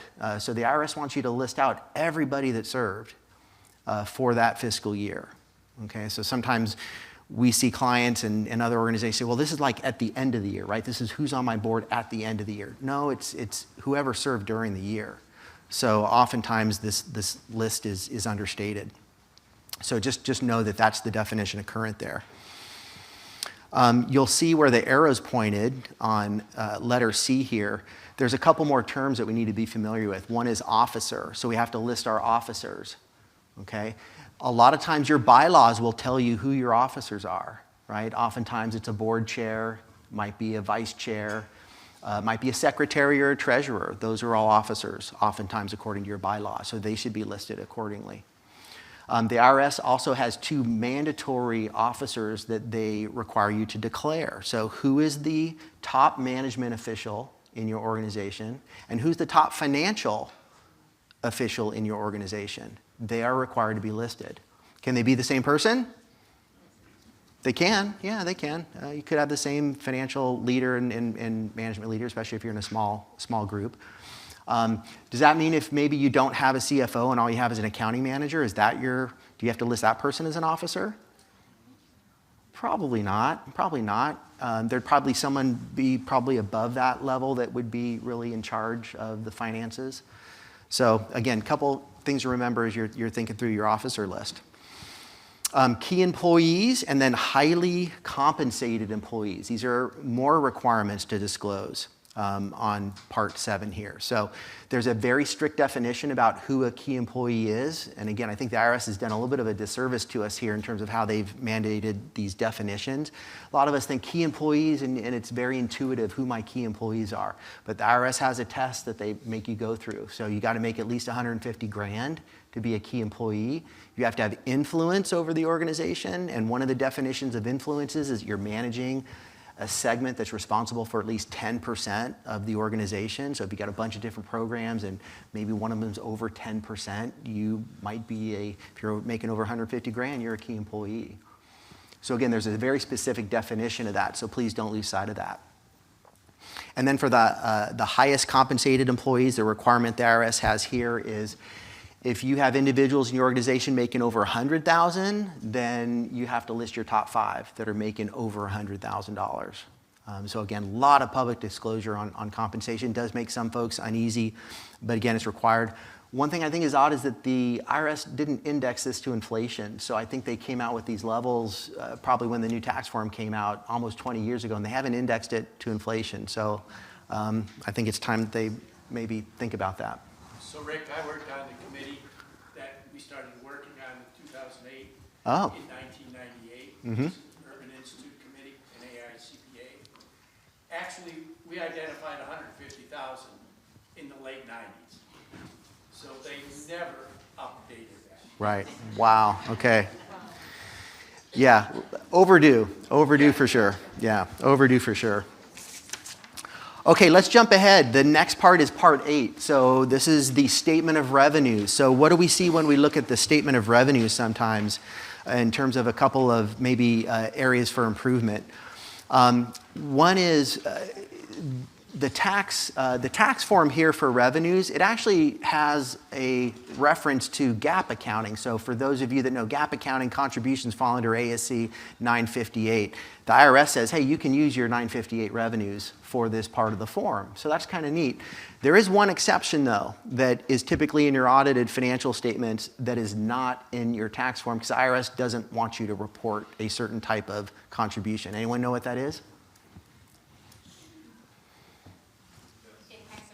In-kind, yes, in-kind services. Yeah, in-kind donated services. So maybe your pro bono law services, or maybe you have a consulting firm that's doing some pro bono work for you. That would be in your GAAP statement, right? So that would be in your audited financial statements, but the IRS does not want you to report that on your tax form. And that is the biggest item in there that we typically see in terms of reconciling the two. Also remember this line, see fundraising events. We see this get misreported a lot. Really, this is the contribution piece of it. As you heard, I think David and Diane talk about this morning, let's assume that we're selling a ticket for a gala. And let's say the ticket price is $400 for our gala that we're holding. The retail price of the dinner and the entertainment you're going to get, let's call it $160. So you're paying $400, you're getting $160 of value. So that really means you're making a $240 contribution to the organization, right? So $240 is what goes up here. The $160 you're paying for the retail, that would go down in fundraising events. So again, we see that misreported quite frequently here. Can I just add, a lot of organizations will end up with a loss for fundraising events. Yes. The board freaks out. Yes. Perfectly okay. Yeah, so the comment that was made was, yeah, a lot of times, and we'll see this on Schedule G when we get to it, sometimes you will report a loss on your fundraising events and the board pulls out their hay, say, why are we doing this? We're reporting a loss. Well, the real truth is economically, you're probably not reporting a loss once you add in the contributions, right? And that's, again, maybe the IRS could have done a better job on some of these forms. I would certainly agree with that. Want to highlight letter G here. This is another area. Non-cash contributions. Sometimes we see situations where a donor will donate securities to an organization, right? What I would suggest is a best practice, if you're an organization that receives securities, is you have a policy that says as soon as we receive securities, we liquidate them and we turn them into cash. We don't want to hold the security. We're not going to take that risk. We'll let our money managers deal with that. So we have a policy that says when we receive a security, we sell it, turn it into cash, and then it gets invested. So if that's our policy and we immediately liquidate those securities, do I really have a non-cash contribution to report here? No, the answer is yes, you do. You do, because the donor gave you the security, right? The donor gave you the security. You're the one that sold it, right? So the donors, on the donor's tax return, they're going to report a donated security, and that's what you should report. So that's an area we see overlooked sometimes. Statement of functional expenses. So this was another area that was brought up by David and Diane this morning. Same thing on the tax form. We have to report total expenses, but the IRS wants to know about our programs, wants to know about our management and general expenses and our fundraising expenses too. And again, we have the same issue on the tax form as we do in the GAAP basis audited financial statements, which is how do we allocate? So what I'll suggest here is a framework for you to use when you've got to make some of these decisions. So if we have these areas where we have to make allocations, how do we do that? Well, the first thing you got to do is you got to inventory what type of costs you have that you can allocate among the different functions, right? Some of them are super easy. Your development director is probably going to be 100% in fundraising. And your COO or your program leader will probably be 100% in program services. But as you heard this morning, what do you do with the CEO or the executive director? What do you do with the CFO that might be wearing multiple hats on any given week? Gerald's organization, mentioned earlier, he has a great idea about his staff keeps what he calls activity statements, and they literally log their activities every day. So he knows exactly. There's no allocations. He knows exactly what his people are doing. But most organizations don't do that.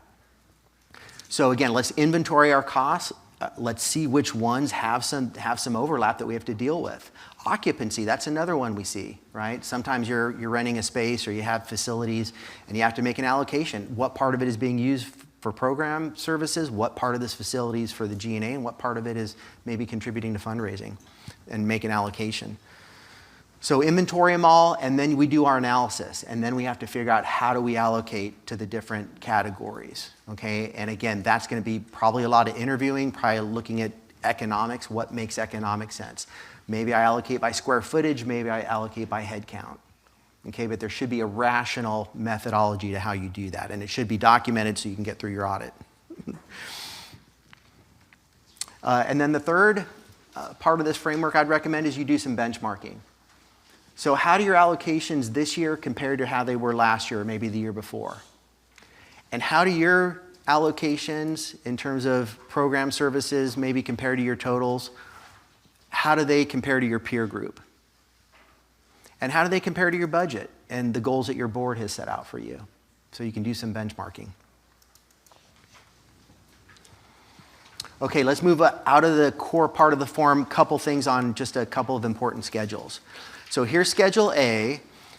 Schedule A, as I said earlier, this is a super important schedule in the tax form because this determines whether you're a public charity or not.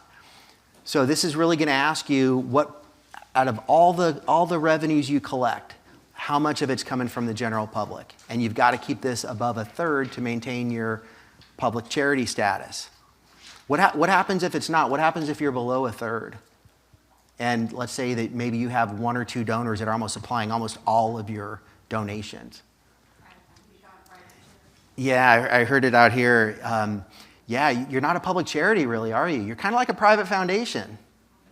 And private foundations have different rules, like thou shalt pay an excise tax, and like thou shalt distribute a certain amount of money every year, right? So that's not a road anybody wants to go down, right? So it's super important that we have these calculations. Again, IRS could have done a much better job on these forms here because they snuck in line number 5 on us here. The first part of this form is super easy. We're going to do a 5-year calculation. We're going to add up our contributions for the last 5 years. But what they want us to do is they want us to back out a certain number. And what we're going to have to back out here is anything that exceeds 2% of our total contributions. So this is their way of saying, look, if you just have a couple of people that are really funding your organization, just giving $1 million gifts year after year after year, and you have to back out 98% of those gifts, you're going to fail this test. And so this is really the IRS's way of really trying to figure out, are you really just a private foundation, or is it really the public that is supporting you? So Schedule A is super important to get right, and just beware of line 5, because a lot of times this takes some detailed record keeping, because you do have to keep track of this for 5 years and make these calculations. So you should have a subledger or a spreadsheet or something to help you track this. And again, a lot of times we see clients that don't know what this means, so they leave it blank. Now the good news is if you don't hit the 1/3 test on part 2, you can jump to part 3 and try to meet it on part 3 here. Part 3, if you have some other ancillary revenues, like maybe you're a museum or maybe you're a theater, you can include your admissions. You can take your contributions, you can add in your admissions or your ticketing income to this. And again, try to get over that 1/3 test this way. So this is just another way for you to meet that 1/3 test.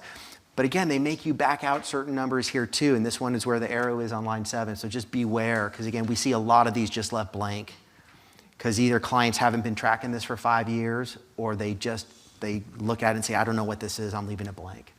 So please don't do that. Make a good faith effort. Okay, Schedule B, Schedule of Contributors. So we talked about the donated securities earlier. I think most of us are familiar with Part 1 of Schedule B. Part 1 is where we list all the cash contributions or the pledges. Here we've got some non-cash property. So this is where the donated securities would go. So you'd have a cross-reference. If you look at letter A that's right under the Part 2 there, we would cross-reference back to the number that's in Part 1. But don't forget to put the donated securities here, because again, we see folks leaving that out. Schedule D is a really neat schedule. In fact, if I had to vote, that's probably my favorite schedule out of all the schedules in the Form 990. It's got a bunch of stuff in it. It's got an endowment roll forward. It's got a detail for your fixed assets. It's got a listing of other assets and liabilities that are on your balance sheet. But this part here, part 11 and 12, is really great, because what it does is it reconciles the numbers you reported in your audit to the numbers that are reporting in this tax form. So for me personally, when I'm researching a nonprofit, whether it's a client or maybe for a giving decision, this is one of the very first places I look. So I want to know, what does the audit say, and then what's the tax return? What's the difference between the two? And so if you look at part 11 here, this is the revenue part. So it starts off with, on line 1, what's the revenue you reported in your audit? And then we can get down to, in section 2 there, you can see letters A and letter B. We have two items that we see in practice most of the time. Letter B is what we'd mentioned earlier about donated services. So we take the number from the audit, back out the donated services, because IRS doesn't want you to report that. But then also the IRS doesn't care about your net unrealized gains on your investment portfolio. So we do want to report our realized gains in our tax form. But again, the IRS doesn't care about unrealized gains, right? They just want to know we realize them. Kind of like even your personal tax returns, right? You don't report unrealized gains on your personal tax form, do you? You wait till you realize it and then you report it. Same concept here. But again, we see sometimes in practice these things get missed.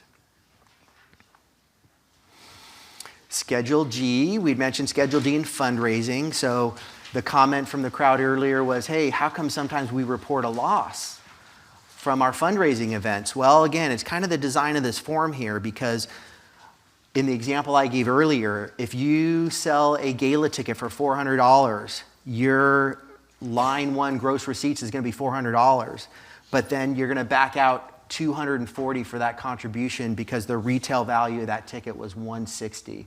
So the donor's really getting $160 of value. So that's what gets reported on line 3. And then we subtract all of our direct expenses, and sometimes that's a loss. And you can go pull up some really great nonprofits, United Way of Orange County or Goodwill Industries of Orange County, and you'll see losses sometimes reported.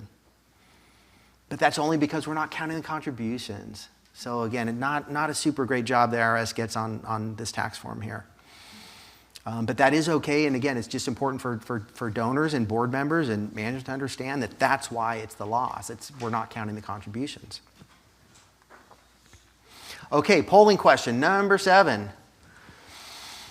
Remember, if you are viewing this online, you really do need to complete the polling questions if you want your CE.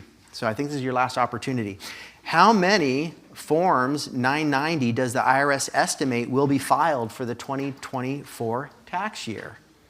Is it 1 million, 125,000, 355, or 710,000? I hear a D. Any? Can I convince you of C, perhaps? Can I convince you of C? Yeah, it's actually C. Yeah.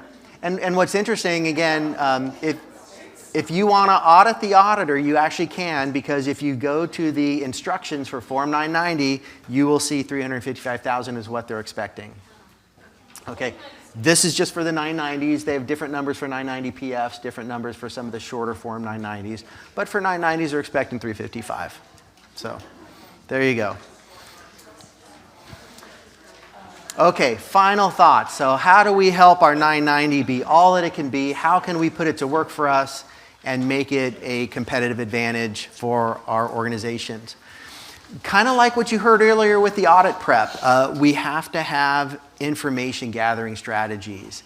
As you heard, we're going to need data that ranges from compensation to operations to finance. So let's have a plan in place. What information do we need, and who's got the information, and how are we going to get it on a timely basis? Let's be resourceful. There's a lot of really great tools out there that we can use, and I'll share 2 of them with you. One is, just to say something positive about the IRS instructions that they write for 990 are phenomenal. They're really good. They're written in plain English. They're very clear. It's over 100 pages long, but it's actually very good. So we'll give them some credit there. And not that I also like to praise other accounting firms, but the big 4 accounting firms, so the Deloittes of the world, the Ernst & Young, KPMG, PwC, they typically issue what are called annotated 990s. And if you remember back to your college days, when you'd read a book, you'd annotate it, you'd write the little lines in the margin. That's what the big 4 firms do when the tax forms come out every year. And they will tell you, hey, this changed from last year. Or hey, here's a new section that you need to focus on. So if you're kind of wondering what's new and what's changed, the big four firms, it's a really great service that they do, and they let this out for free, so you can just find it on Google if you'd like to. Remember, it takes a village. You need your board, you need your audit committee, you need your finance committee, you need your audit or tax firm to help produce a really great 990. And also design your future. When you go through the 990, there's questions about your governance. Do you have a whistleblower? Do you maintain board minutes? Do you have a document retention policy? If you're answering no to any of those questions, get a plan in place to fix it. There's really no reason not to have those things. Folks like GuideStar Candid, guys like care.org, folks like Charity Navigator, they care about those things. So think about that, knowing what the questions are, and let's get a plan in place to remedy those. And then ask yourself the question, what story does your 990 tell the reader? Are they seeing lackluster program descriptions? Are they seeing ratios of program expenses versus total expenses, or fundraising versus total? Are they seeing ratios that are less desirable than maybe some peers? And if that's the case, again, what kind of story are you telling the potential donor or potential board member? So fix those. Put a strategy in place, fix those, be proactive, and put your 990 to work for you. Okay, we're going to wrap up here. I'm going to invite the esteemed Wayne Pinnell back to the stage, who I believe is going to leave us with his favorite karaoke song, if I'm not mistaken. You are mistaken. Way mistaken. So once again, thanks everybody for joining us today. Hopefully there's a lot of information to take with you. Any of us are at your disposal. If you have got questions after the fact, you want to reach out. I said I wasn't going to do it, Pat, but I will. Some of those things that I covered in my session, we do have some videos out on our website how to use a couple of those tools if you want to go there first. But again, just consider whether you need some help using some of those, because they can be quite complicated. Spencer, I know, would love to talk to you about AI, and Rick would love to tell you about how he loves the 990 some more. And so, and then of course David and Diane can help you through the audit prep. So quick thing before you leave, if we go to the next slide here, and on your table, you can either fill out the green form that's there on the table for evaluation, or click through, if you're online or on your phones, go to the QR code. We promise it's safe. We'd like to hear your feedback, what things you thought went well today, and certainly if there's things out there that you'd like to see in the future, we'd like to accommodate that. Everybody on their way in hopefully got a blue sticker. That's the wrong card. Everybody got a blue sticker on the back, hopefully for the back of their parking. If you valet parked here at the Center Club, Park Club, the old name, the Park Club, you should have gotten you'll need a blue sticker to get your car back for free. Of course, feel free to tip the valet if you will, but we're going to go ahead and call it time out now, but we're going to be around for a little bit, so if you want to catch us on the side here and ask some of the questions, we're here. So thank you very much for coming and attending online today. Thanks.